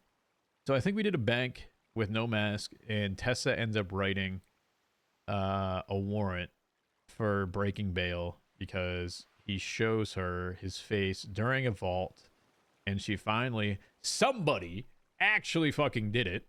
By the way, chat, so I had Archon like asking me about bail conditions and stuff like that, OOC wise, and I said to him, hey, listen, if you do like these bail stuff with him and you do it in this house arrest, make sure that people are actually around, because when we had parole officers in 3.0 and TJ had his like month-long parole shit, it didn't go anywhere. Like, there was such an opportunity for RP and no one pursued it. I always kept illegal shit on TJ. I always told them what I did. I pinged banks while I was doing a bank. And finally, Tessa was the one person that actually said, okay, I'm going to break your bail and write a warrant. So thank you, Tessa, for caring. But I told Archon, who, if you don't know, is Judge Barrick, who did Edgar's bail conditions, that if you're going to do this house arrest shit, you actually have to make sure that it is RP'd, that you do have people there, that it feels immersive for the person being there, that it's not just, I'm going to put you into a fucking house and guess what, you can't do shit. So that is how, if you weren't aware, some of Archon's bail conditions for Peppo came about. So TJ gets knocked off because Ripley ends up hitting. Jesse just domes the fuck. Get out of here. Go. I'm fine. I think this is Suarez. Oh, she downed Suarez. Or is that Nakota? So you can hear, so he goes down. Is there two people in this car? Yeah, I think there's two people. Okay, so this has got to be Suarez driving. This has got to be Nakota on the passenger side. Yeah, so it's two. There's two people there. So you hear, no shot. No shot. Chat, do you see what happens here? Do you actually see what happens here?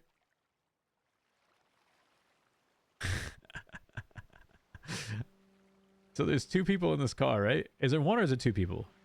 It might just be one. Is it one? Chat, someone tell me. I think this is one. Is it one or two?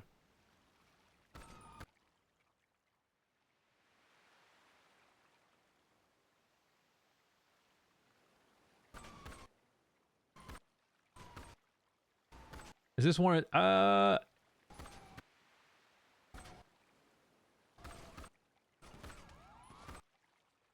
I think this is, I want to say it's two people, but the reason why I say this, there was a headshot. Okay, so listen to how Ripley goes down. You'll hear like a headshot sound, and he goes down. That's not nice. Gotta do what I gotta do. And you kind of hear this little clip, and you hear the same clip with Jesse downing the other person, or I thought she downed him, but it sounds to me like there is. Yeah, you hear it there. You hear one clip with it, and you think that someone went down. I think there was a second cop there, but if not, maybe. But I think they ended up switching to the back seat and getting out of the back left seat for cover. I think is what happened, by the way. Which is smart by them. I think they switched to the back seat and got out. I could be wrong, though. I don't have their POV. What was that? Evo versus Yuri Popov is scheduled for 15 minutes. Cool. We still get courtroom announcements down here, by the way.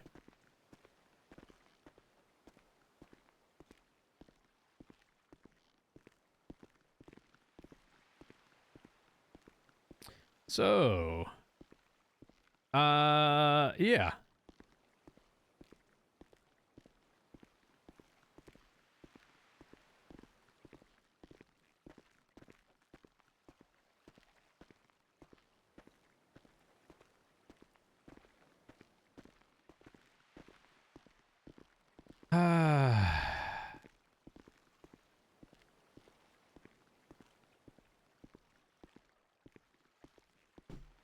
Anyway, that's where we're at, Jet. That's where we're at with things. So, I bring TJ back to do a kind of one-off thing. I was in a fair amount of discussion with like Coil at the time for the DOJ stuff, and Baz had reached out and said, "Hey, are you available to kind of do a talk with Barry, like inside of his head type of deal? Like he's RPing that he's hearing him." Like, yeah, sure, whatever. Like, I can do that, no problem. Just hop on like a Discord type thing and just pretend that Barry and TJ are having a conversation together. So I was talking to Coil a fair amount, and I just brought it up, and I said, you know what, hold up, maybe I can do one better. So I said, Coil, is there a way that you can make my model opaque? Like, can you make it see-through, right? And so within like 5 minutes, he goes, okay, so I am 529. Yeah, it's Sincere. He goes, Sincere, do this. And so that is how Ghost TJ was born. So from Baz asking to me doing a DOJ reform involves me asking Coil, who got Sincere, to put this in. Right? And so he said, all right, I'll give you the Ghost one, and I'll give you Invisible. So I have the ability from that to do that. So that is how that works. So anyway, I go to have the conversation with Barry. That is at the lighthouse, because it's like the most kind of like significant part to it, and it's always been connected with supernatural shit. So that's why I brought TJ back, right? So it's like, okay, this is kind of a logical spot to have it at. Here you go. Here's the two of them. There, let's do it. So we did. He doesn't give a shit initially about anything that's really happening around him. He does talk with Norman. He basically says he feels numb with everything, that there's nothing that he really cares about. He doesn't really care about the club. He doesn't really like give a shit. All the things like that are assets, that are money, that are things to care about. Like when you're alive, he just doesn't care at all. Like it doesn't, it's all meaningless to him at this point, right? And it's very similar to, for example, like Sanguine, right? Think about that for a second. We went to Sanguine. We all thought about how do we go back to life normal after we've been in prison for 30 plus years, and we fought for a government reform. How do you go back and say, yeah, boosting is what we want to do right now, right? Like, how do you go back and say we want to do a bank vault? We just fought for a greater cause.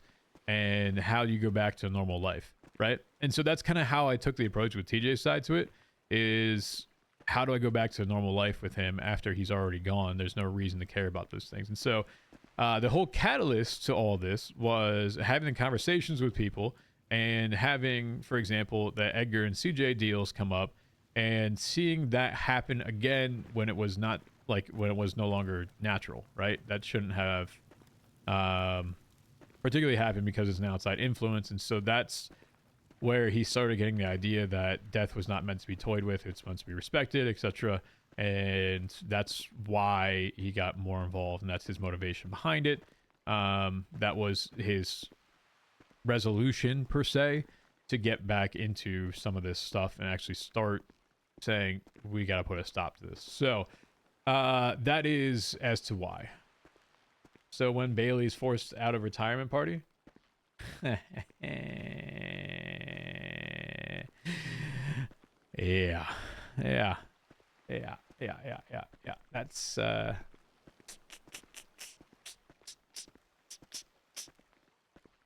thing.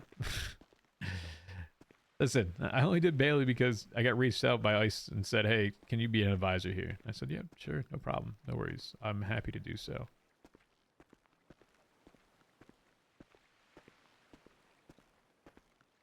And what do you know? We got pulled back into everything. It's just like everything, you know. You start seeing how much is wrong with things, you just start caring again.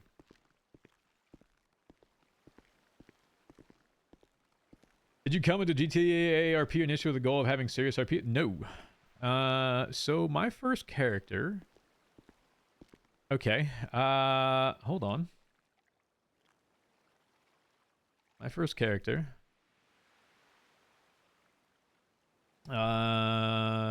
Wanted to actually own PDM and be a car salesman.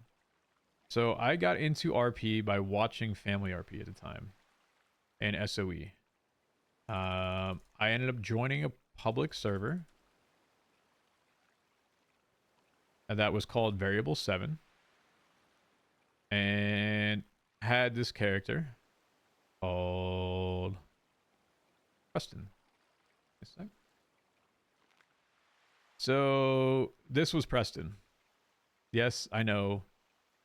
Black and white motif. I get it. I get it. Listen, this was him. All right.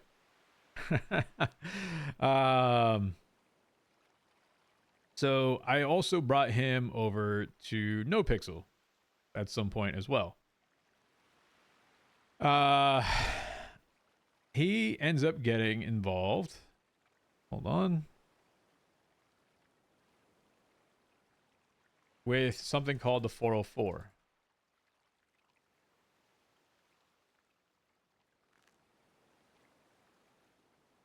Wait, I don't think he had... Does Preston have...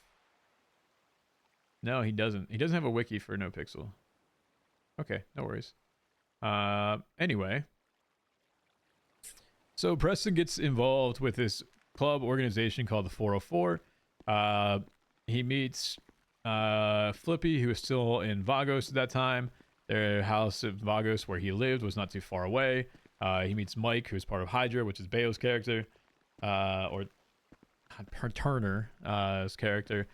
Cinnamon Toast Ken, who was playing Buck at the time. A slimmer version of Buck, by the way. And Edward Nigma. Sun Moon. Blaze Chavez. And a few other people, right? So Cinnamon Toast Ken is kind of like somewhat of the leader of it with Sun Moon. And so, like, that's kind of who involves with it. Cinnamon Toast Ken's character, Buck Colton, is involved with, I believe, gun manufacturing at some point.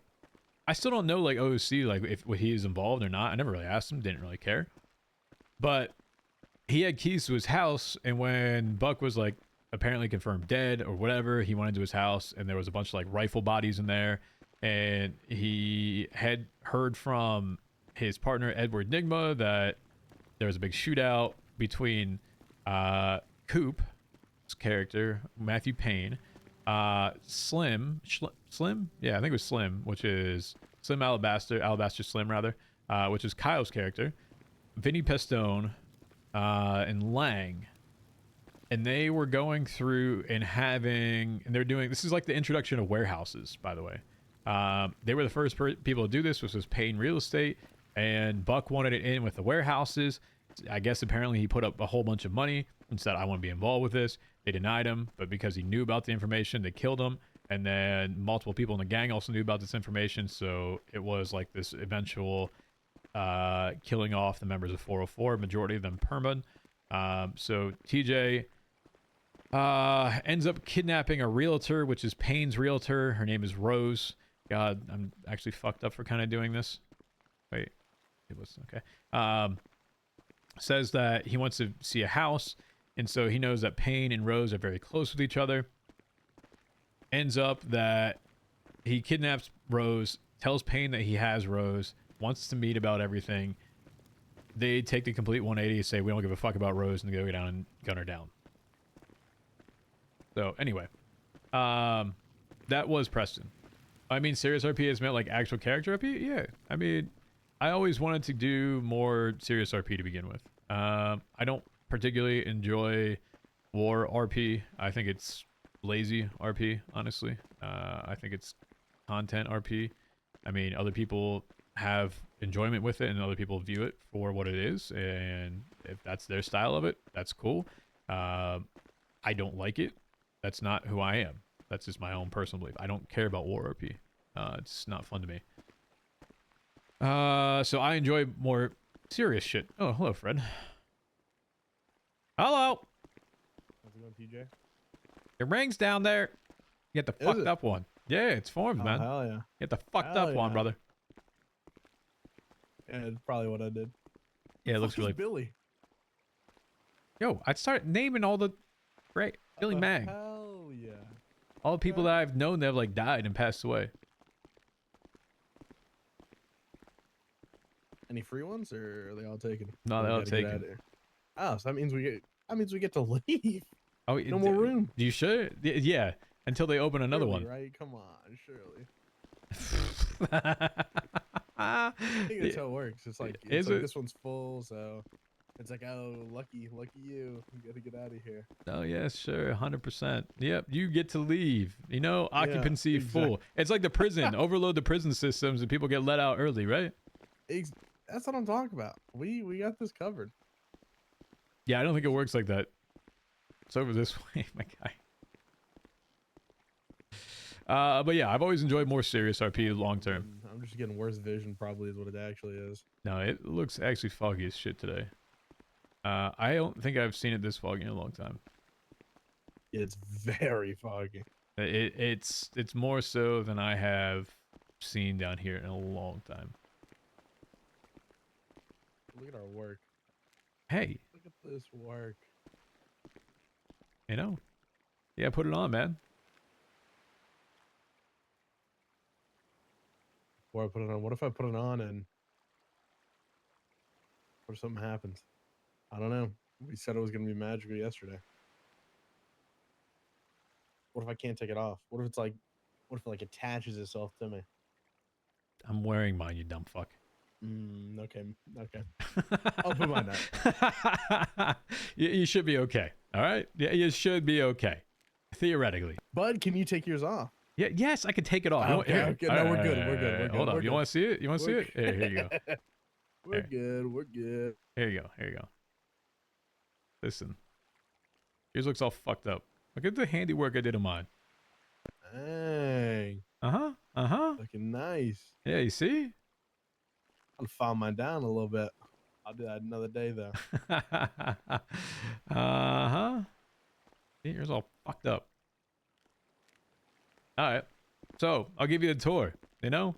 Okay. Yeah. Light. It's like a journey through time. If you A will. journey through time.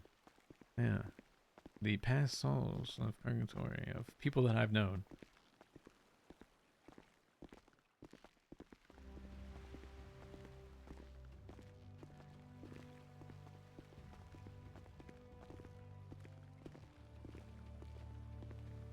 Now I gotta do it again? I know, man. I know.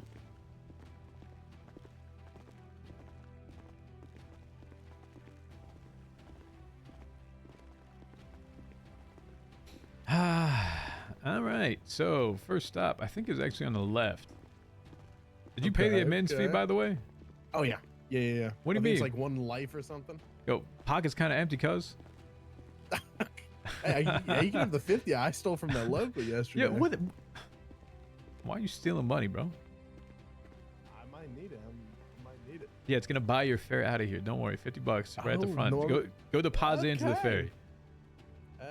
Yo, put it on the boat and it'll take me. I just forgot to pay my fare last time. Yep, 100%. I'm That's gonna it. try that. I'm gonna try that after Yep, the tour. USD, the entire universal currency in life and in death. Yep.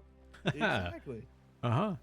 So instead of like United States denomination or dollar, whatever it is United Souls denomination. Okay? There we go. Yep. Yep, that's what I'm talking about. So Lane was from Mayhem. I don't know if you know Mayhem MC that used to operate out of Polito. Lane was a member of them. Fought with us in Sanguine. Unfortunately, died on the island there.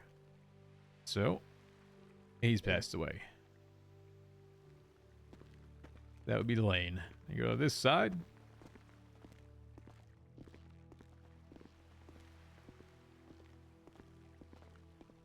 This you got Billy Mang.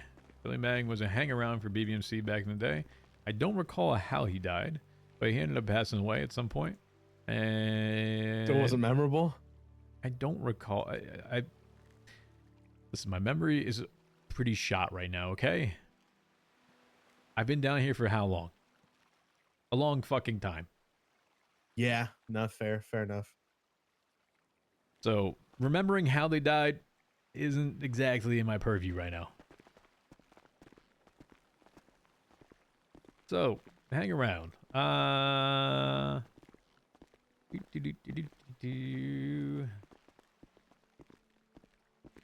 Let's see. Let's go right first. So Chain was my half brother at some point. Oh, okay. As BBMC. He was Dundee's kid. So Dundee's kid? Yeah. Channing Turner was his name. He ended up leaving the city for a long time, came back, and then Barry ended up shooting him. Said he joined the BBMC, not the Barry MC or whatever the fuck it was, and wanted out. And to my knowledge, Barry just blasted him, and that was it. So, yeah, he was Dundee's kid. Yeah, it just says enough, really. I liked him. Oh. Yeah, these two. Now Aaliyah. Do you want to tell me these? You know, Aaliyah, I had mixed feelings about her, you know. I really didn't like her at first. Because she did something so stupid. She, like, stole a gun when she was the only one who had access to the safe at the time. And it's like she didn't expect her. Yep, don't know anything about that. Don't know anything about that. Yeah, that was something. Good God. Yeah, but then Edgar shot her for kind of no reason. I thought you said because she stole that shit and like Manor got all fucked up about it. Yeah, well, Manor got mad about it, but then that wasn't like why Edgar shot her.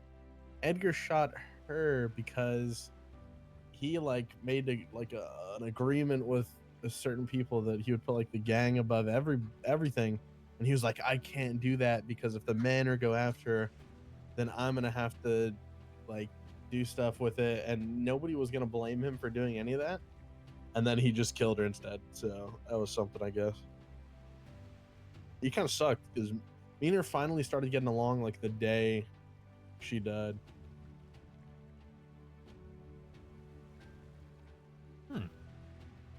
Yeah, it was. Yeah, that's a sad one right there. Tell me about AK. Good God, AK. He was, he was great. He was fantastic. He was leader of the guerrillas. We were kind of merging with them towards the end, and then I really don't know what his plan was. He called Edgar to come to the lighthouse, and then held him at gunpoint, and then Brandon, he was supposed to come alone, then he came with Brandon instead, and then he held both of them at gunpoint and told Brandon to shoot Edgar, but I don't know what his plan was. What was his original plan? I don't know. His original plan was he was knowing that he was going to die. So, from what I had known from AK, he used to go up to the lighthouse. He wouldn't really say anything. You know, I'd kind of appear someone by him because I didn't really know who he was, but he kept coming up there. And so one day we actually had a conversation. And he's staring out at the water at the lighthouse, looking into the ocean on the back part of the lighthouse, right? So imagine like you can't really be seen from the house itself. So he's staring out at it. He does this for a few days. And I keep noticing coming. Guy isn't familiar to me. I have no idea who he is. So I talk to him. And he mentions that he's getting used to scenery because he feels like he's going to end up here sooner or later anyway. Goodness. That it was inevitable what was going to happen, and we have a conversation about him taking control of his own life. And that don't let someone else decide when you die. That's probably why he ended up pulling the stuff on Edgar.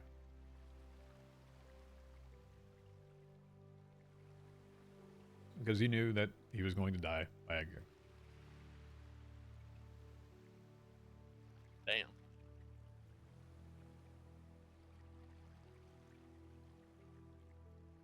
He was the first person. I wasn't really close with Leo. But I was pretty close with AK. I think he was the first person that, when he died, it actually like affected me in any way. I mean, sure, we had killed probably 4 or 5 people at that point, but I didn't know any of them, and I didn't really, care about them. When I was AK, it was kind of shit. Just kind of got real really quickly. The two of you were going to merge? Yeah, the groups were merging. Was it just going to be tree paws between the two of you? Like Gorillas was going to become part of it? I think so, yeah, pretty much. It's going to be like Edgar and AK at the top, and then kind of trickle down or whatever, but... So it truly was like the head of Gorillas at that point. Oh, he was the leader. He was the original person from the Gorillas. Who else was in the Gorillas then? Helios, Wednesday, a few others, Chento, JR. They all kind of... I don't even know what happened to them. After AK died, they just fizzled out. I don't think I saw any of them up there. No, I don't know if they came up there at all. They didn't really do much after he died. They didn't...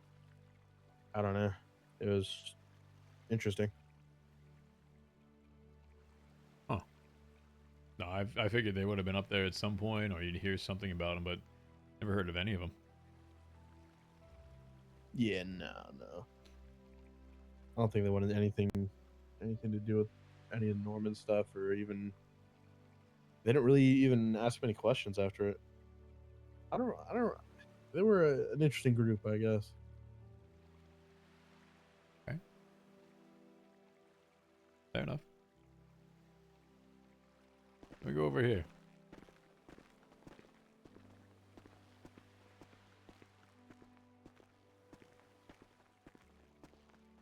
So on the left side is...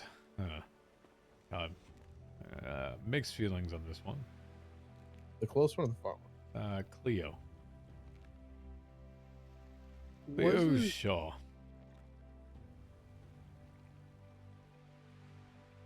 She was involved in the first aspect of trying to take down Norman in death. She was the girlfriend of one of my club members, who we eventually ended up getting rid of. We have very mixed feelings about Cleo. Wasn't always that great, I'll say that. If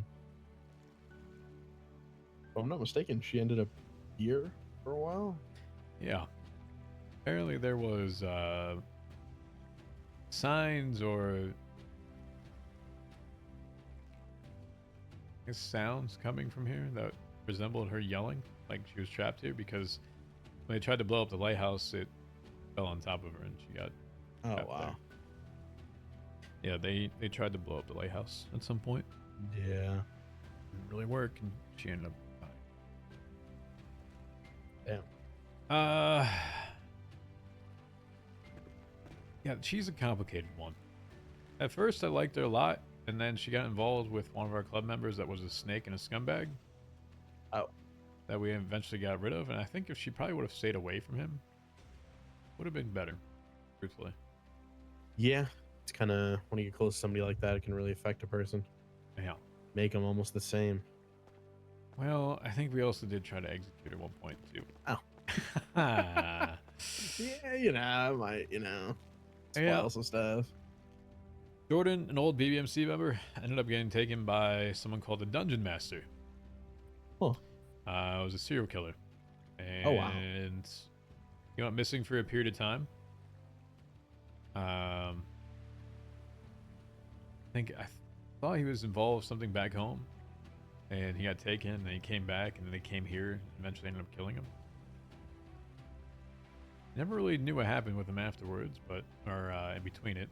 Yeah, Jordan Lee was his name.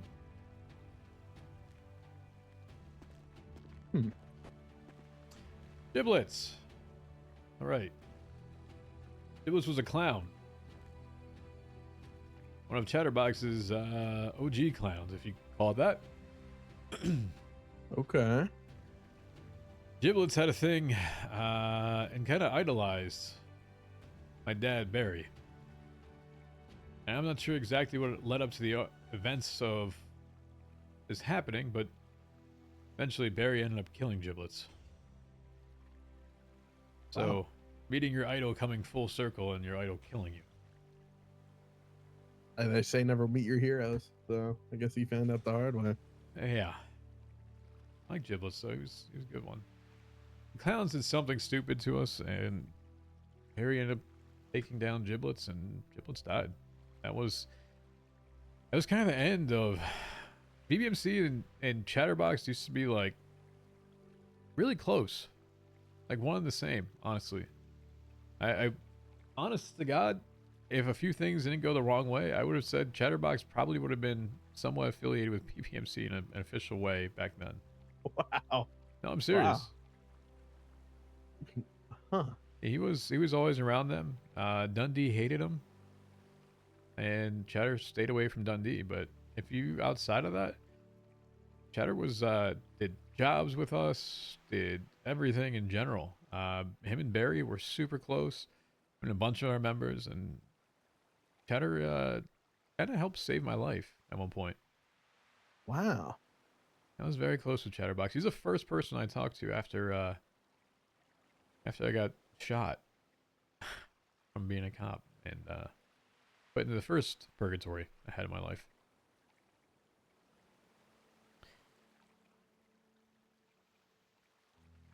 It surprises me, but at the same time, it kind of doesn't. It kind of makes sense, when you really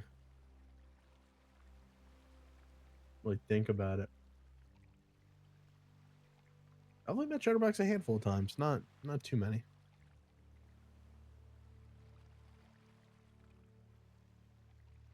Yeah. Miss that dude. I'm happy for him. Happy he's got people around him that are just like him. Cody Sharp was a cop a long time ago. Just knew him. Unfortunately, ended up passing away. Wasn't closest of friends with him, but knew of him.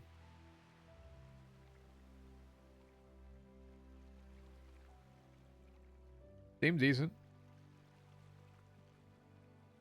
Heck yeah. Jessie was Jessie Adler. Do you know her? I knew of her. She was, if I'm not mistaken, related to Sonya in some capacity. Might have been. I don't know too much about the relationship, but kind of a badass. Yeah, That's how she's always been described to me. Very much a badass. no, she was awesome. You even fuck around with Jessie, because she was the type of psycho that if you fucked around with her, she would like light your entire fucking world on fire, type of shit. She gave no fucks, like none whatsoever.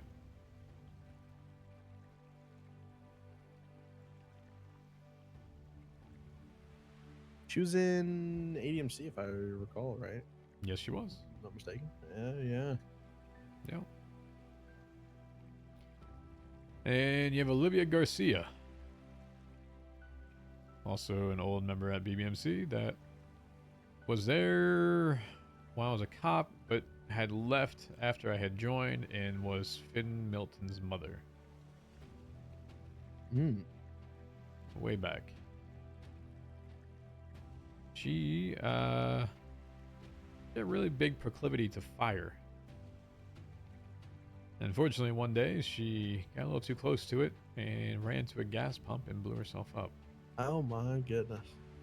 You know, but she was big into fire, arson. Then the last one that we have on the left is Frazier. I don't recall Frazier's last name. Frazier was also a member of Mayhem that fought with us at Sanguine.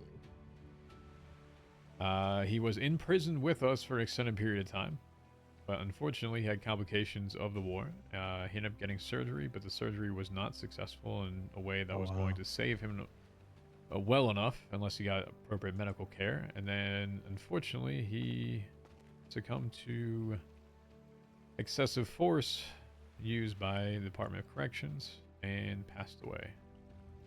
Damn. While we were in prison. Was Mayhem big back in the day? It was relatively small, but they're a very tight group of people. So Billy, the one that was down there, he actually came from Mayhem and came to BBMC as a hangaround from Mayhem. We were pretty close as a whole. We did have a war against each other at some point, and then we all went together to Sanguine and eventually ended up fighting, and we became very close afterwards. Like us and the Saints at some point, but then the Saints thing just unraveled and they didn't give a shit about fighting alongside other people, and they would do anything for hired money. I spent more time in prison with probably Saints members than anybody else. St. Clair, Jordan Elmore, that whole group. I know him barely. I don't really know him that well. I know they were relatively close with the newer BBMC. That's how I met some of them, but I haven't really had any interactions with many of the Saints. Yeah. Spent a lot of time. Did a lot of stupid shit with them there.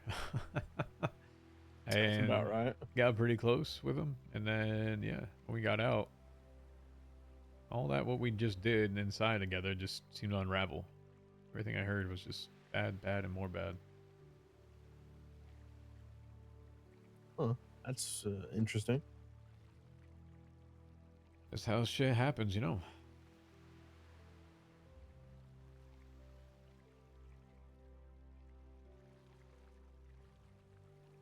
Yeah. Would you be able to fill all these up? Probably not, if I'm honest. There's more. There's a lot more I would put.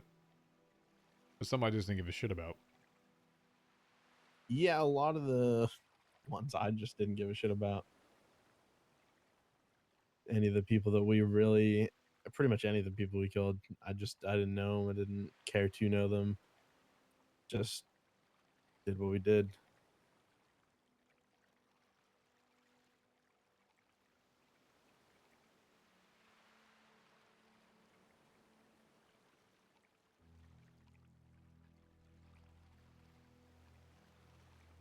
And then there's Isaac over there.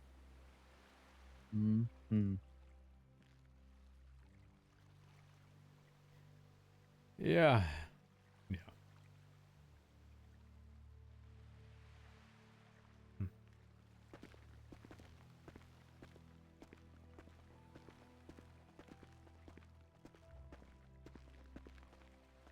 You think it'd be disturbing to Dad if we actually buried him? Yes, probably. You think? I don't even want to. Because who else is actually going to do that? Touch him. I don't know. I don't see. That's the thing. It's like, surely he'd want a burial now. Well, I don't know. Maybe.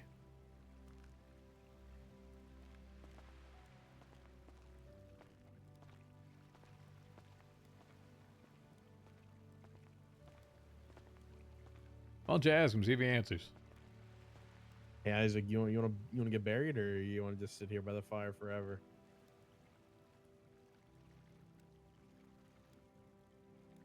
Yeah, he doesn't seem to really like that. Unlucky, man. That's what I'm saying. I don't know why he doesn't just talk to us. Would you want to hear anything he has to say anyway? I kind of would. Would you? Actually, I would too. Yeah, I want to know all about his actual life. What's it like watching yourself live? Did he have any influence in anything he made, decision-wise? Yes. Like, does he Did know? Did he not? Yeah.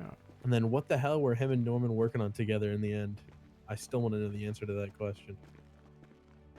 I honestly didn't even know they were. Yeah, it's like the end of his journal. He's like, me and Isaac began our work together. I will not like recount it here or something. He went on to say something about that, but what were they working on? I don't understand. Something. That was theoretically before he died. But they were working on something. I just don't know what and why. And he said Isaac, not pestilence, huh?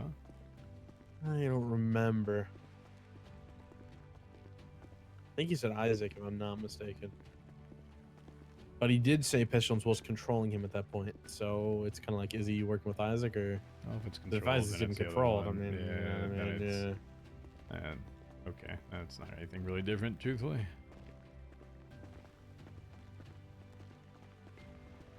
I just want to know what they worked on and why. Shit, could be nothing, honestly. Could be. Could be nothing or everything. I have zero idea. Hey, we'll put $50 in the boat. So I'm gonna do that right now. Yeah, yeah. Go put $50 in. I'm gonna buy a ticket. Yeah. This fog is disorienting. I'm looking for the boat this whole time. Right down here. Yeah. And give him a tip, it'll be better. It's 75. I mean, okay. For 50% tip, you're a generous tipper. Oh yeah, when it comes to the boat to get me out of here, I'll tip whatever they want.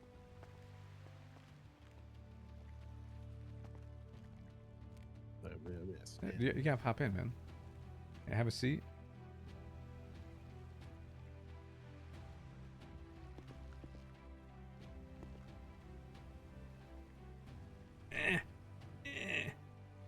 Put your back into it. It's not Yeah. moving. Man. You gotta lose some weight, man.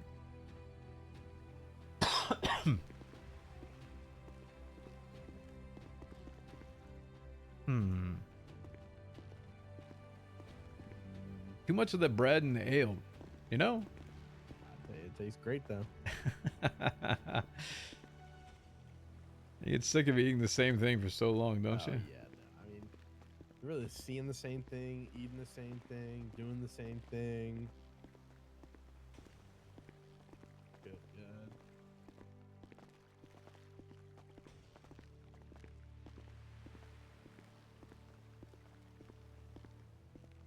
I mean, we'd have to like dig up a grave to even like think about putting him in one.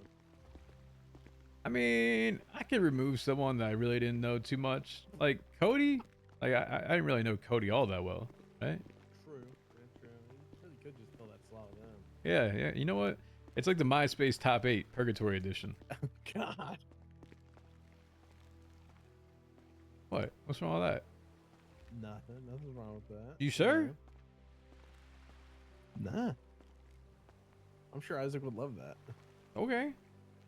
Love to take somebody else's grave and not have a fresh one for him.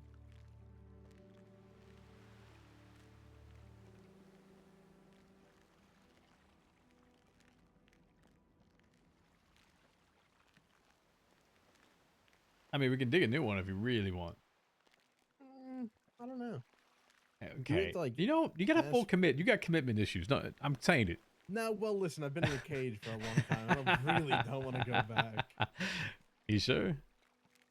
Oh, I'm sure I don't want to go back. I'm Like, very how sure sure? of that. How positive? Oh, 100% sure. You sure? Sure? Oh, I'm sure as anything. Okay. All right. Just making sure. You know?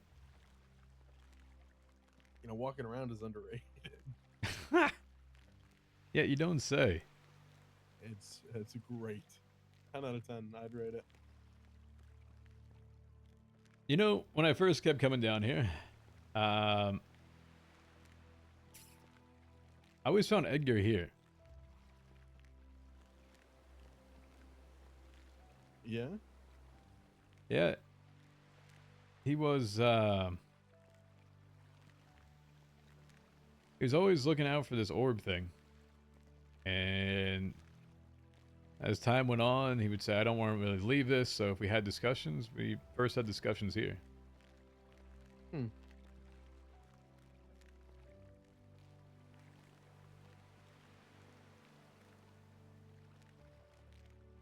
This is when I gave him y'all's Yes. book. Oh God. Did it down here. Right over here, actually.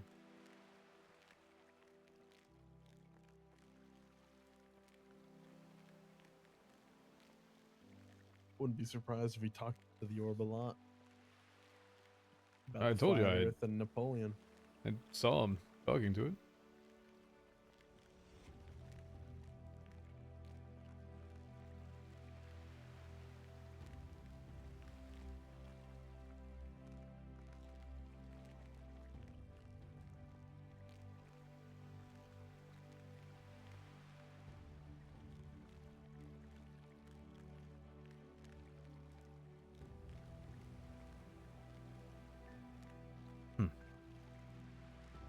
I'm thinking about something real quick. All right. Yeah, you're good. Chat, I'm gonna grab a drink real quick. My throat's a little dry as I've been talking for a while. Just let me go grab a drink and I'll be right back, alright? Don't fall asleep like I have with the whole waves crashing in the background. Because that definitely will, you know, not happen ever, right? Yeah. Absolutely, chat. Uh-huh.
Okay. Hello. Hi. Sorry about that.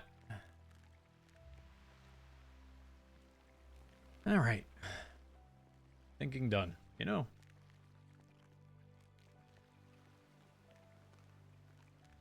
Oh, okay. Now he's AFK. Fuck me, man. Red. Yeah. I'm trying to Okay. think. I'm trying to think about how do we get Mr. Bonk's attention. Brother, I let you out of a cage. You don't think he would have known and be like, "Oh, I'm pissed That's off." what I'm saying. That's what I'm saying. We had Alice here. Not that that was intentional, How he but didn't show up on that. I don't know how he didn't show up. Then.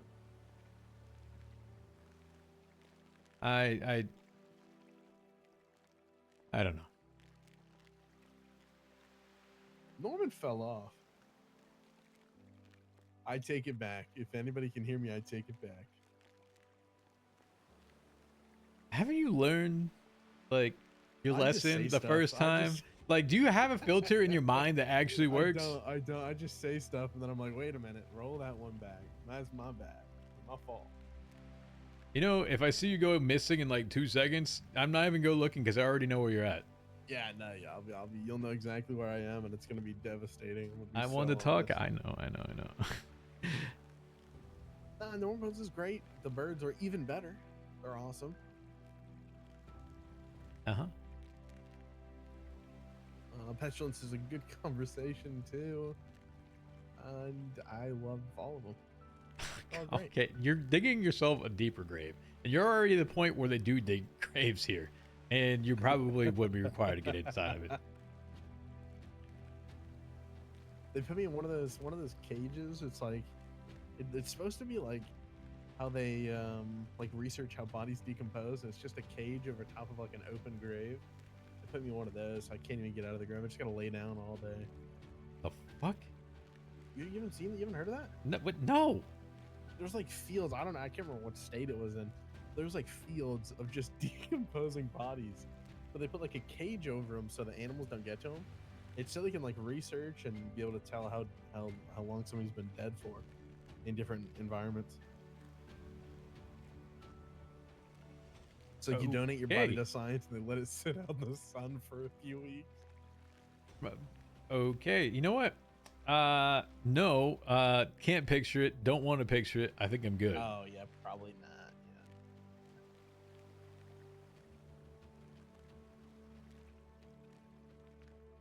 You know, I remember like all the medieval ones, like they're kind of hanging in cages and it's almost like a semicircle at the top type of deal. You know what I'm talking about? Yeah, I know trouble. Yeah.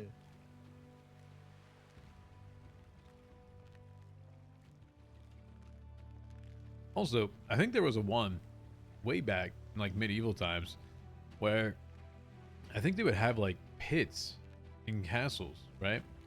In the walls of the castle, it was close enough to like the main rooms, apparently, or some shit, that you could hear like the commotion still happening around you while you were dying. Oh god, not even peaceful. No, like you couldn't do anything about it, right? Like Oh, you, that and it sounds- was that sounds horrible. very similar to what you were probably in over there in terms of size, if not smaller. Yeah, no, that sounds the worst. Like imagine just being in a hole that you can't sit down in. You're so tired that you have no form of being able to sustain yourself, and you can't fall forward, you can't fall on your knees, you can't sit down, and all you hear is people having parties in the background and laughing, having a good time. And you have rats, you have other skeletons there. Yeah, it sounds fantastic. Sounds lovely. Sounds great. Just the best. No, that sounds horrible. That sounds worse than a lot of other things. Dude, medieval like torture time was pretty fucked up. Yeah, they got pretty good at it. Like why though? See, that's what I'm saying. They couldn't have just stuck with like one of them. They're so creative.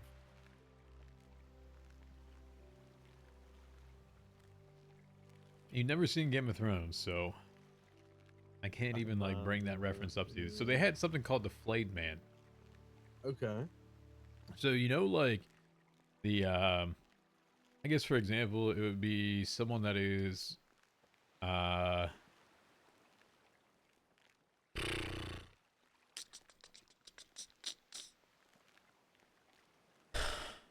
it's like a X board. Like imagine like a big X, like as this tree, right? And so what they would do, you get basically tied to this board, right? Okay. Or chained or shackled, one of the two of them, right? And you'd be done upside down. Uh-huh. And what they would do as part of this group or this organization is, I don't know if they called them like they're like a clan type of thing. I don't know, but whatever their family last name, whatever the fuck it was. Boltons, I think it was their name. And so they would remove the skin while they're still alive from the people, and they called them the flayed people because they would flay them. And they do it upside down while you're still alive. And they'd have them hanging out there. Right. Yeah, it's pretty fucked up. Oh yeah, yeah. You know, yeah. So that's like some medieval type shit. What else did they do?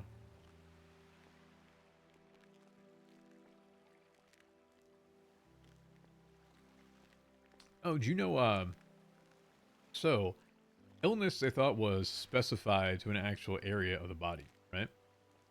Is it So illness? like any sort of illnesses, right? So if you were Okay, going like yeah. crazy and they thought that you were insane, like clinically insane or whatever, they thought that there was too much blood in like your head, okay? Ah, okay. And so what they would do, imagine like a pole that would be in like a circular room, and they'd strap you to this pole, and they'd whip you around like an my amusement ride God. to get the blood to flow to different sections of your body.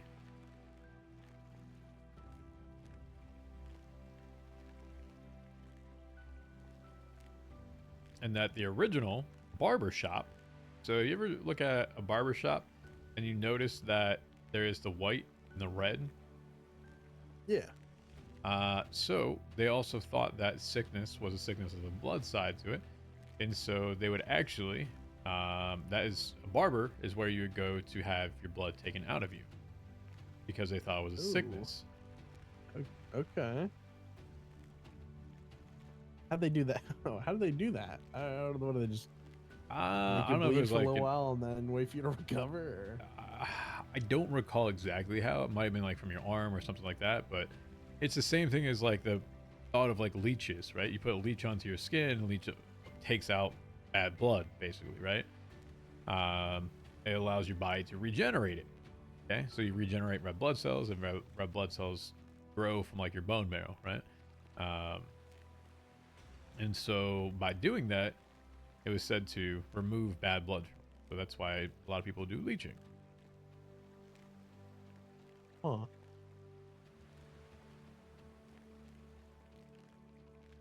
And they just kept going with this for like a long time. Well, actually, leeches are still somewhat used.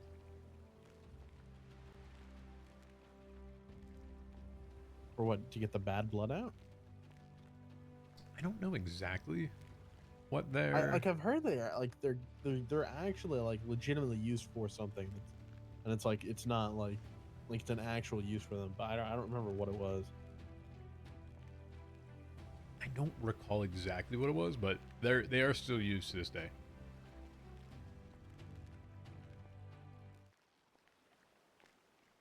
Yep, leeches are still used. I remember seeing them at some point when I was working at the hospital, chat. There is something that they use it for. What else? There's a ton of them. Is it blood flow to injury?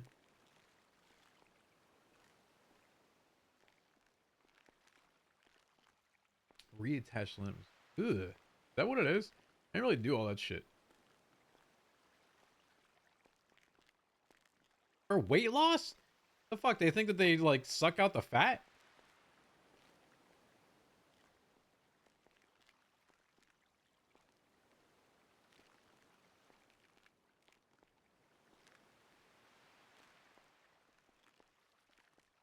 remember seeing this one as like a kid. It was like they made this like brass bull. They'd put the people in there and they'd put like the nose. It'd be like some form of instrument. So when they yelled, it would sound like the bull was mooing or not mooing, but Wait, like what? making noises. Yeah, they light a fire underneath it. It's like all the noises that all the screams from the inside would come out as like bull noises. Wait, hold on. One more time. I'm trying to Okay, picture so this. it's like a Okay. it's like a brass bull. So it looks like kind Okay. of like a brass sculpture of a bull, Okay. but it's hollow. It's hollow. And so there's Okay. So a imagine like the thing up there, right? The fireball. Right here. Like that? what do you mean? Oh Like no, the a ball of bull, fire. not Bull. bull. Yeah, like with the horns. The Oh, I thought you were bull. saying bowl. Okay, a bull doesn't make any sense. A bull though. Okay. All right. So it's like a sculpture of a bull, okay. horns, all sorts of stuff, tail, whatever, and it's hollow. And there's Okay. like a trap door on the top. So you put the person in there, and then you light a fire underneath it, and they'll start when they scream. The nose holes, there's like an instrument attached to them on the inside. So the screams turn into like bull noises.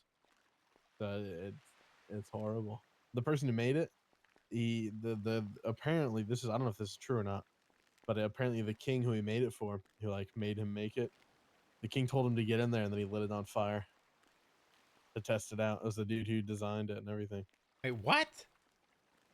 Yeah, but he got taken out by his own invention, tortured by his own means.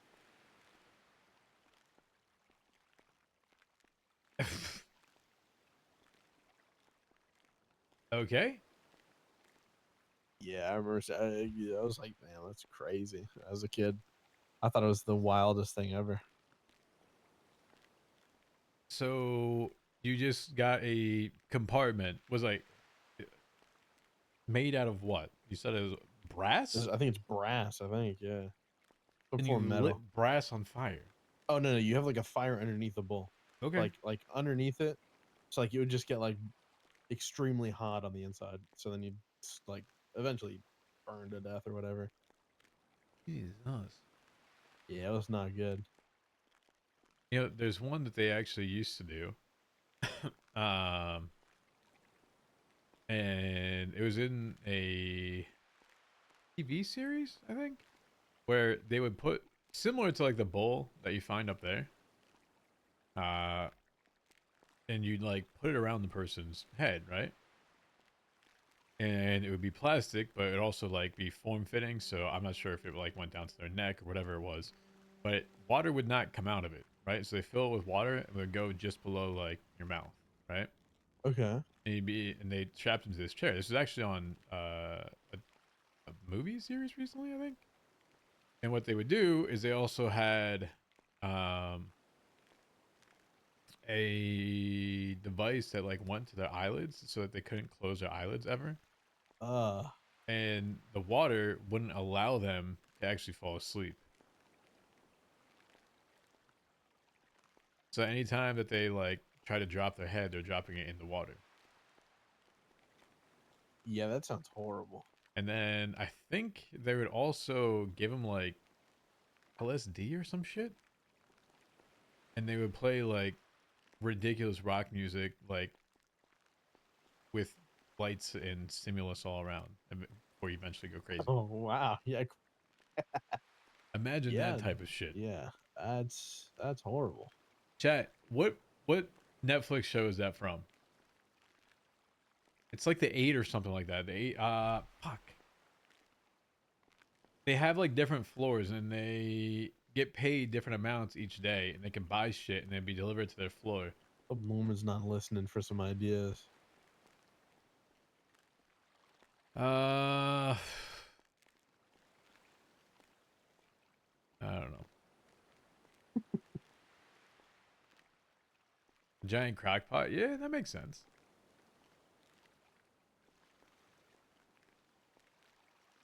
I found the guillotine was interesting. I remember like people would say that like even if your brainstem was chopped, like theoretically your brain would still get a certain number of seconds of like visual input from your eyes. It's like Tell 'em the when your head got previous. chopped off, Nah. you'd actually like see it rolling.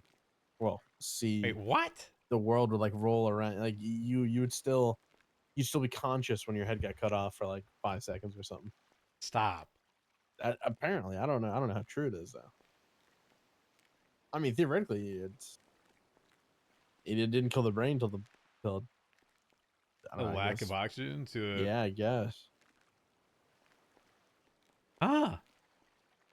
And I mean, it's not like it cut any nerves in your head, so I mean, theoretically, you'd still hear and see.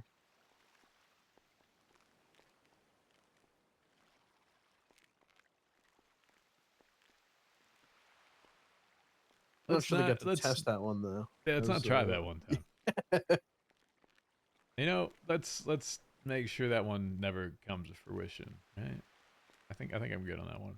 But if it does happen to either one of us, make sure that you scream for like the 2 seconds afterwards and let me know if you can actually see shit. Yeah, blink if you can still see. Hey, blink twice. Yeah, I got you. Yeah, blink twice if you can still see it. Blink 3 times you can still hear. Yep, no worries.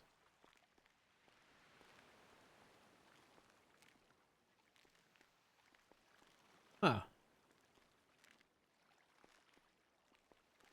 There's some other ones. Kind of like is weird as well, like how snakes and shit like that. Like if you cut off the head of the snake or like the body, it still wiggles around and shit. You know? Yeah, and the head can still bite you. That's why you're supposed to bury them. You're supposed to bury them? Yeah, if you cut off the head of like a rattlesnake, you're not supposed to like throw it in your trash or something. You're supposed to like bury it in the ground. Like So what? so he doesn't accidentally like, step on it and get in it. Because if they Oh, if they you can step still on bite. it, sure. Yeah, Yeah, but he can still bite for like a few hours, I'm pretty sure. What? Just by reflexes, yeah. The reflexes still work? I'm pretty sure, yeah. 'Cause I mean, it's a reptile. They probably don't need that much oxygen to their muscles. Hmm. It's something. I know you're supposed to bury it, but I don't know. Yeah, I knew the worm one with multiple hearts. I knew that. I did that like in 4th grade or like 5th grade science class. We dissected worms and then we had worm races. I also dissected a pig in like 7th or 8th grade. Maybe 9th. I had an anatomy class. I took it. I dissected a pig. Pretty cool. You get the classic one where it's like there's like the board, and it's like the head and the hands are stuck, and you get like rocks thrown at your head or something. I don't remember what they actually throw at you. What, stoning? Yeah. I mean, that's kind of like, you know, very, oh well, depends what it is, but like you put in like a public area, right? And your head and your everybody can throw stones. yeah, your head and your arms go through like a hole, and people just, you know, it's like a shaming type thing. But yeah, you can get stoned and die from that too. Yeah, so it's crazy. Is there like a line of people that get to throw the stones? It's like a carnival thing where they pay $5 and they just throw it, or Oh yeah, I don't know carnival how that thing. works. Yeah, very similar Yeah. to paying the ferryman over there. Is it $50 still there, by the way? I'm gonna go check. I better have a ticket ready Yoink, for me. mine now. $50 is $50. I've got all of my money that I had when I was alive in my pocket. I was in debt. Nah, I'm not gonna take your $50. Ah. I'm not that mean. I'm gonna leave it. There's gonna be a ticket there. It's Yeah, it's gonna be a ticket. some form of time. I've got a to golden wait. ticket. Da, da, da, da, da. Yeah, exactly. I've got a golden ticket. Yeah. Uh No one ever tells me to get out of here. I'm gonna say, listen, do you want the tip or not? huh. Oh, Want this jeez. extra 25 or what do you think? Oh, yay. I've got a golden ticket. Da, da, da, da, da.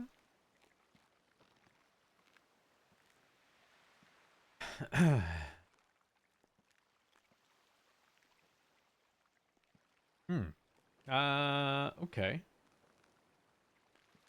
What else did they do?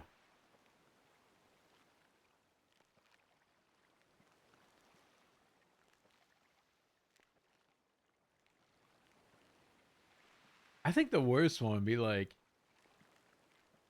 legit just being in the sun and like exposed at all points of time and like you're in an area where you just like burn from sunburn where you're actually so okay. There's one where what they did is like they took a leather, right? Okay. And they would stretch it over the person. And as they stretch it over, they're in a really hot climate in an area that like didn't really rain. But what they All right. do is they'd put water on the leather, and the leather would actually like compress in sun, and it would get tighter and tighter on your chest, so it, like really you couldn't breathe at some point. Plus the actual heat, the heat exhaustion over time would start getting to and fucking with you, and so you get heat exhaustion plus not being able to breathe, and so you basically like lose your mind on top of it too. Oh, I bet you'd lose your mind real quick. I think pirates used to do that actually. I've heard of the bamboo one. Like lay you down on like a little bamboo shoot things, and then it starts growing. It'll grow through you or something. Like what? Yeah, you haven't heard of that one? That one's like famous. What? No. It's like they'll lay you on your back over like a bamboo like shoot that's coming out of the ground. It's like a baby one, and it grows so quick that it'll like impale you and grow through your body, and come out the other side. How quick are we talking? Within like a week, I think. What? They keep you alive. Yeah, I mean, some bamboo can grow like a foot a day. That's when it's like quite a bit taller, but it's pretty quick growing. And they do it all through like an entire bed of this? See, I don't know. I don't really remember. I know it would like grow through your body. That's kind of wild. fucked They up. test on like Mythbusters. It was crazy. They did a whole episode about it. I'm pretty sure it was true. Really? Like it gets sharp Yeah. enough to grow through your actual body. It's pretty sharp, yeah. So I okay. think it's yeah. Is I'm it like they pretty sure, cut like, off the bottoms of it and so it regrows, or is it just like a new type of like It's like stalk? it's like a new stalk, yeah. Japanese assassins would do it? I mean, isn't that like a long ass process though? Huh. Yeah, I'm pretty sure it worked. So was it like a cage of this or what? See, that's the thing I don't know about. I don't know if they like would they like strap you down to the ground so you couldn't move or whatever. I don't know. That part I'm not sure of. Huh. Because couldn't you like? I mean, you have to be. You'd Yeah, you would have to be like strapped down or something. I don't know. Maybe it's like a cage that, like holds you to the ground or something. I don't know. I'd imagine like I would try to, break the fucking ends of it if I could, right?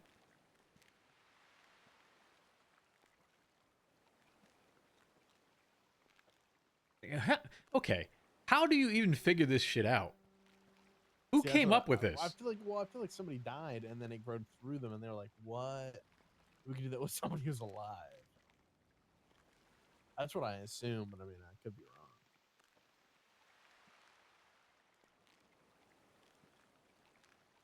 I've heard of another one. It's like where they'll have like a metal bowl or something like I don't even know. I don't know if it had to be a metal bowl, but it'll be like up against your skin, and they'll put a rat in it, and the rat can't get out that's because from like movies and shit.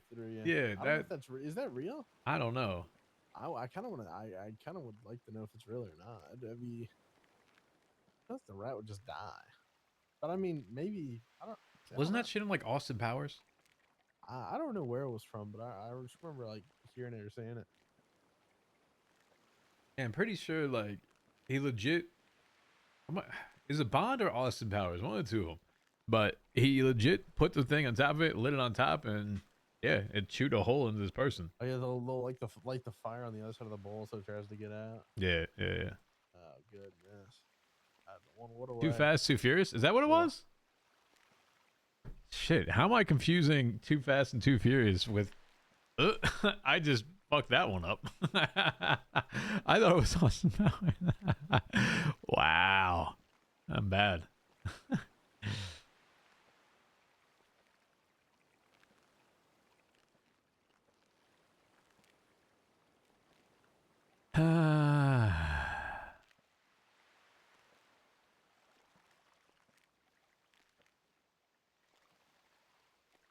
You haven't seen Winston in a bit, have you?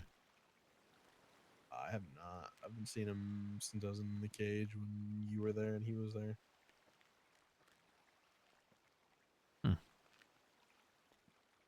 You started talking about passing, and I'm not sure if you actually decided to do it or not. Yeah, I don't know. He might have.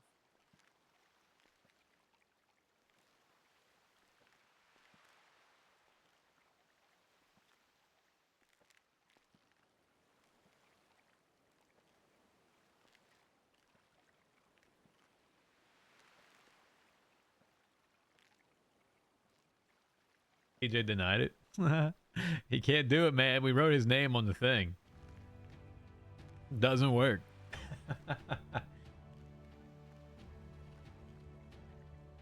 All right, if you had to lead a gang, who would be in your 6 right now? Oh God.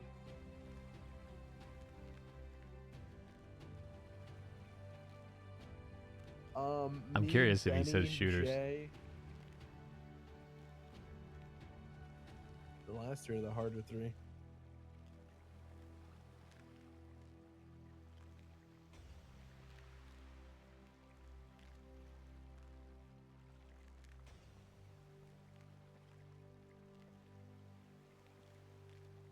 Me, Benny, Jay, Hassan.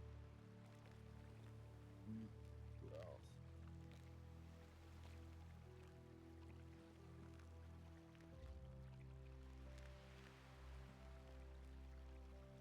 At least 2 more.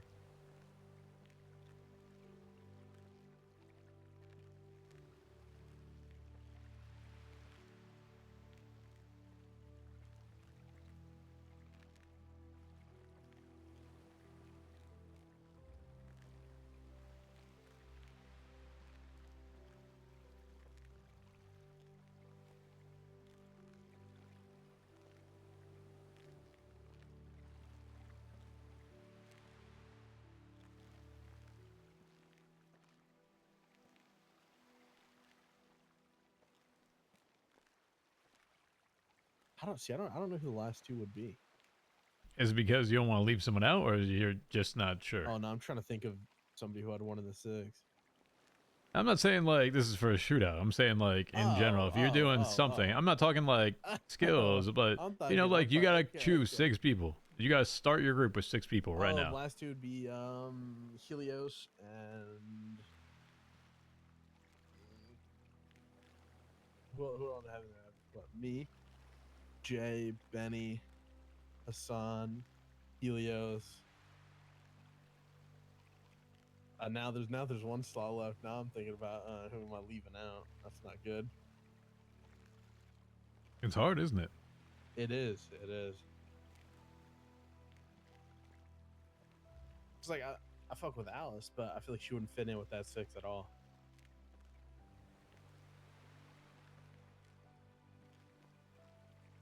It's always good to have some variety. I'll say that. You say they won't fit maybe in, Alice then. Maybe Alice then. Yeah. but do you know that?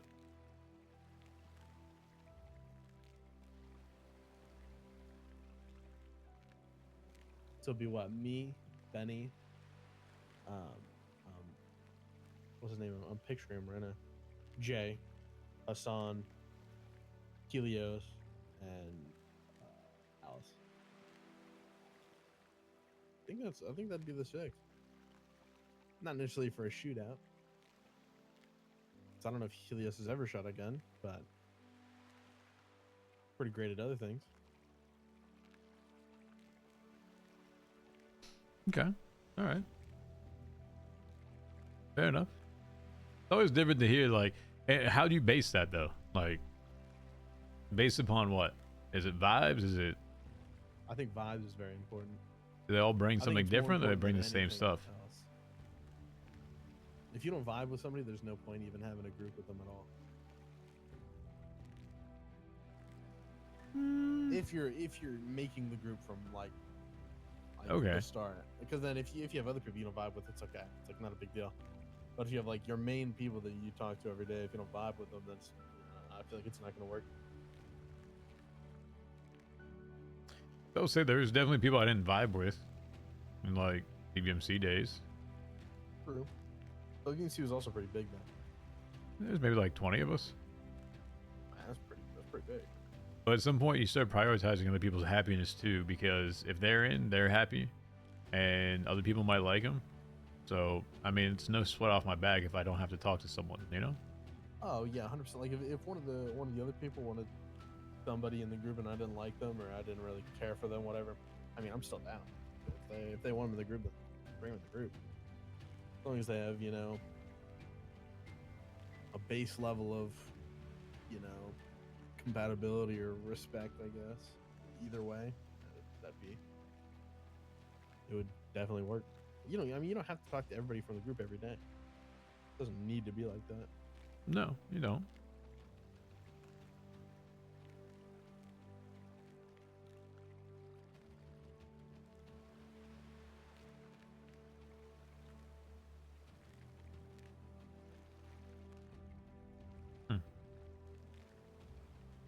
Did you ever have different options or no? What do you mean? To go with different groups? Or do you always stay with the same one? At the beginning, yeah.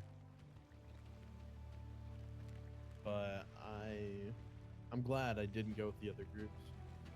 I don't know what I would have been doing. Probably yelling about cargo ship or something. I don't know. Something not as cool as what we ended up doing.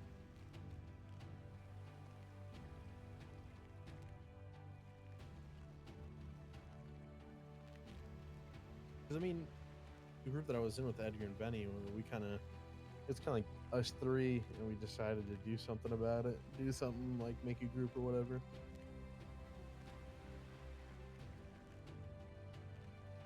And then we just, more and more people joined, and then started doing crazy stuff, and then we ended up doing all sorts of stuff. But we're never like a traditional gang. We didn't. Everybody had their own stuff going, and then there was like gang stuff as well. But everybody kind of made sure that you had your own thing going for you. You're not just looking to the gang to do stuff. It's like have your own stuff, and then we have our stuff, and it'll work together. And if you need help with your stuff, just let anybody know, and they'll help you.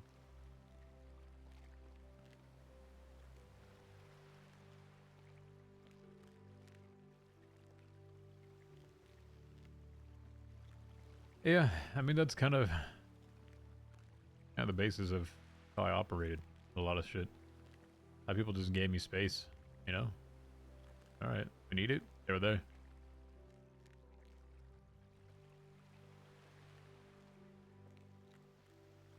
Yeah, I think we called it like hand holding. Like we don't want to have to hand hold somebody to get them to do stuff. It's like have your own stuff. Do whatever it is. We don't. It doesn't matter what it is. We'll help you with it. You gotta have your own stuff at least going on or something. We're always gonna be doing stuff, and sometimes, as much as it sucks, you won't be involved in some stuff. It's just how it is. Sure. Won't be involved. Won't be told. All you have to do is listen. Well, I'll talk to you in a few hours, but we got to do some stuff that unfortunately you can't know about yet. Then why would you keep them out of the dark? I think we had to really. Why is that? A lot of stuff was, with the faceless, we can't just tell everybody everything as soon as they join the group. Give the bare minimum of information they need to, if they have to help, if they have to be ready with a car or something. And that's how it was. I think it's a good thing to have that though. It really you get somebody's vibe, whether they're gonna really try to push you for information after you told them multiple times that you cannot tell them. Or if they're like, okay, I get it, you can't tell me. It is what it is. So Okay. I think in the end, it was a good thing. You don't think that they'd ever hold that against you by any means later down the line? Some people did, yeah. And they weren't in the group anymore. Like, if you can't handle it, then it just kind of is what it is. Unfortunately, it's probably not a fit for you. Because there was always stuff that not everybody knew.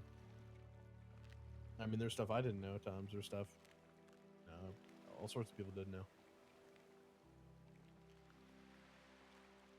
And if they're not able to really respect that, sometimes they can't know something. and it's kind of, I don't know. It's just not it.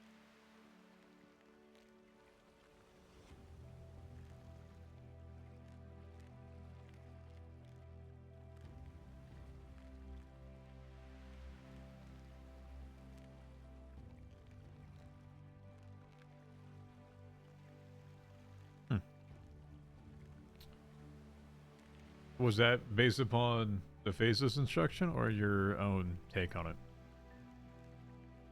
I think both.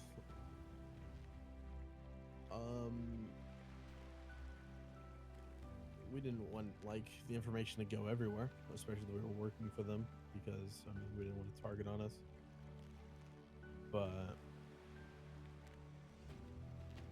I think it was all really kind of need to know. Because if there was a leak, there was a very, very serious problem with any of the information that we had.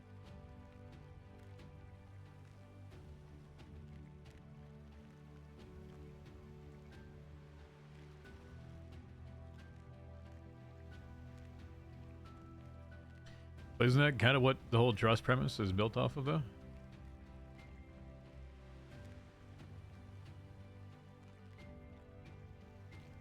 What do you mean?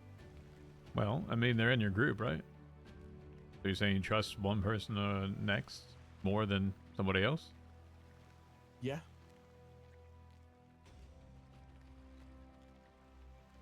I mean, we really did not have a big group. The main people in the group pretty much knew most of the information. So But, I mean, was there even then, just one person then that was out? Like maybe two or what? it'd be the 6 people going on whatever we're doing. They would know about it, but anybody else wouldn't know much about it at all. And we would just tell them, listen, unfortunately, we can't tell you about it. It is what it is.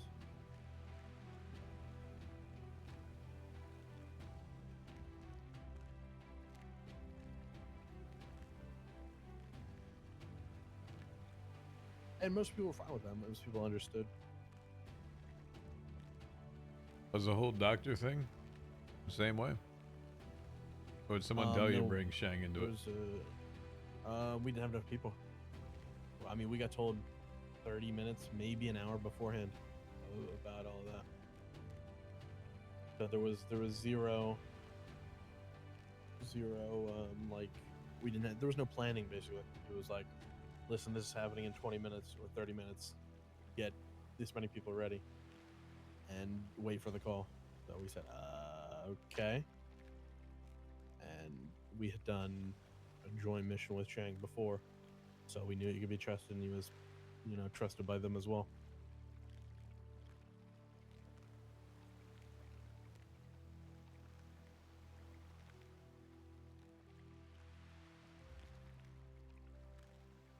They didn't give you any indication, just said, hey, go do this?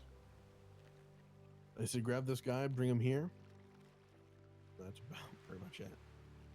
They've never promised you anything. No.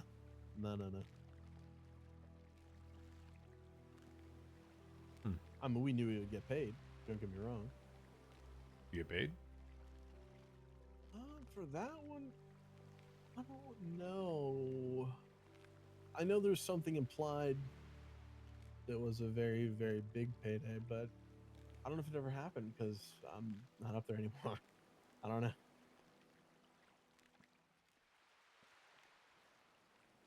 I mean, enough time had passed, surely, right? They really wanted Edgar out. That's what they really wanted. Why? So I think they were waiting on that. I don't know.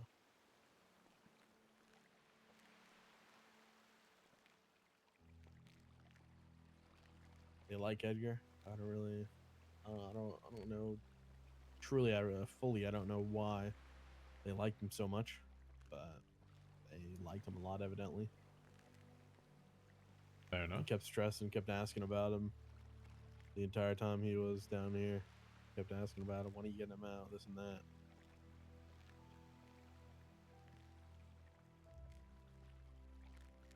So you think he got paid then for your shit? Yeah, probably.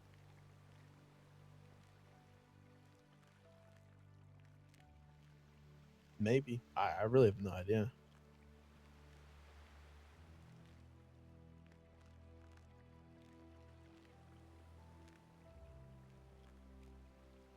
Huh. Okay.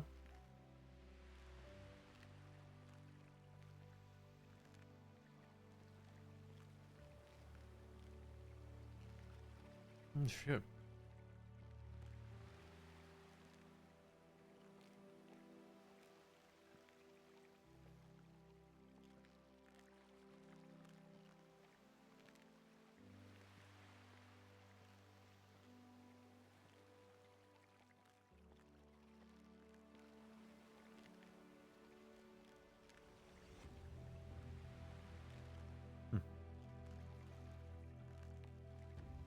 I can walk up there for a bit, bud. Might catch you later, right? All right. Sounds good. Sounds good. Alright, chat. I think I'm gonna chill for a bit. That's the yapping out of me for today. That's all I can yap, you know? I think we're closed on to the yapping thing. I gotta get up somewhat ish early tomorrow. Might still be around a little bit, but not a ton. But yeah, I just want to kind of rest for a moment and just chill. So thanks for chilling. Was hoping that we get some appearance tonight, but doesn't seem like it. Was told it was either Thursday, Friday, and last week, so none of those have happened. So I don't know if it's going to happen again. But I'm just gonna go chill for the night, and yeah, what I'm gonna do, you know, go play golf in the morning and enjoy. I was out a little bit earlier tonight, hitting a few balls, and so, you know, lay down for a bit and take a load off. So, all right, I'll catch y'all. Thanks for hanging. Appreciate you for being here. And yeah, I'll catch you till next time. All right. Don't classic golf me. It's the beginning of the season.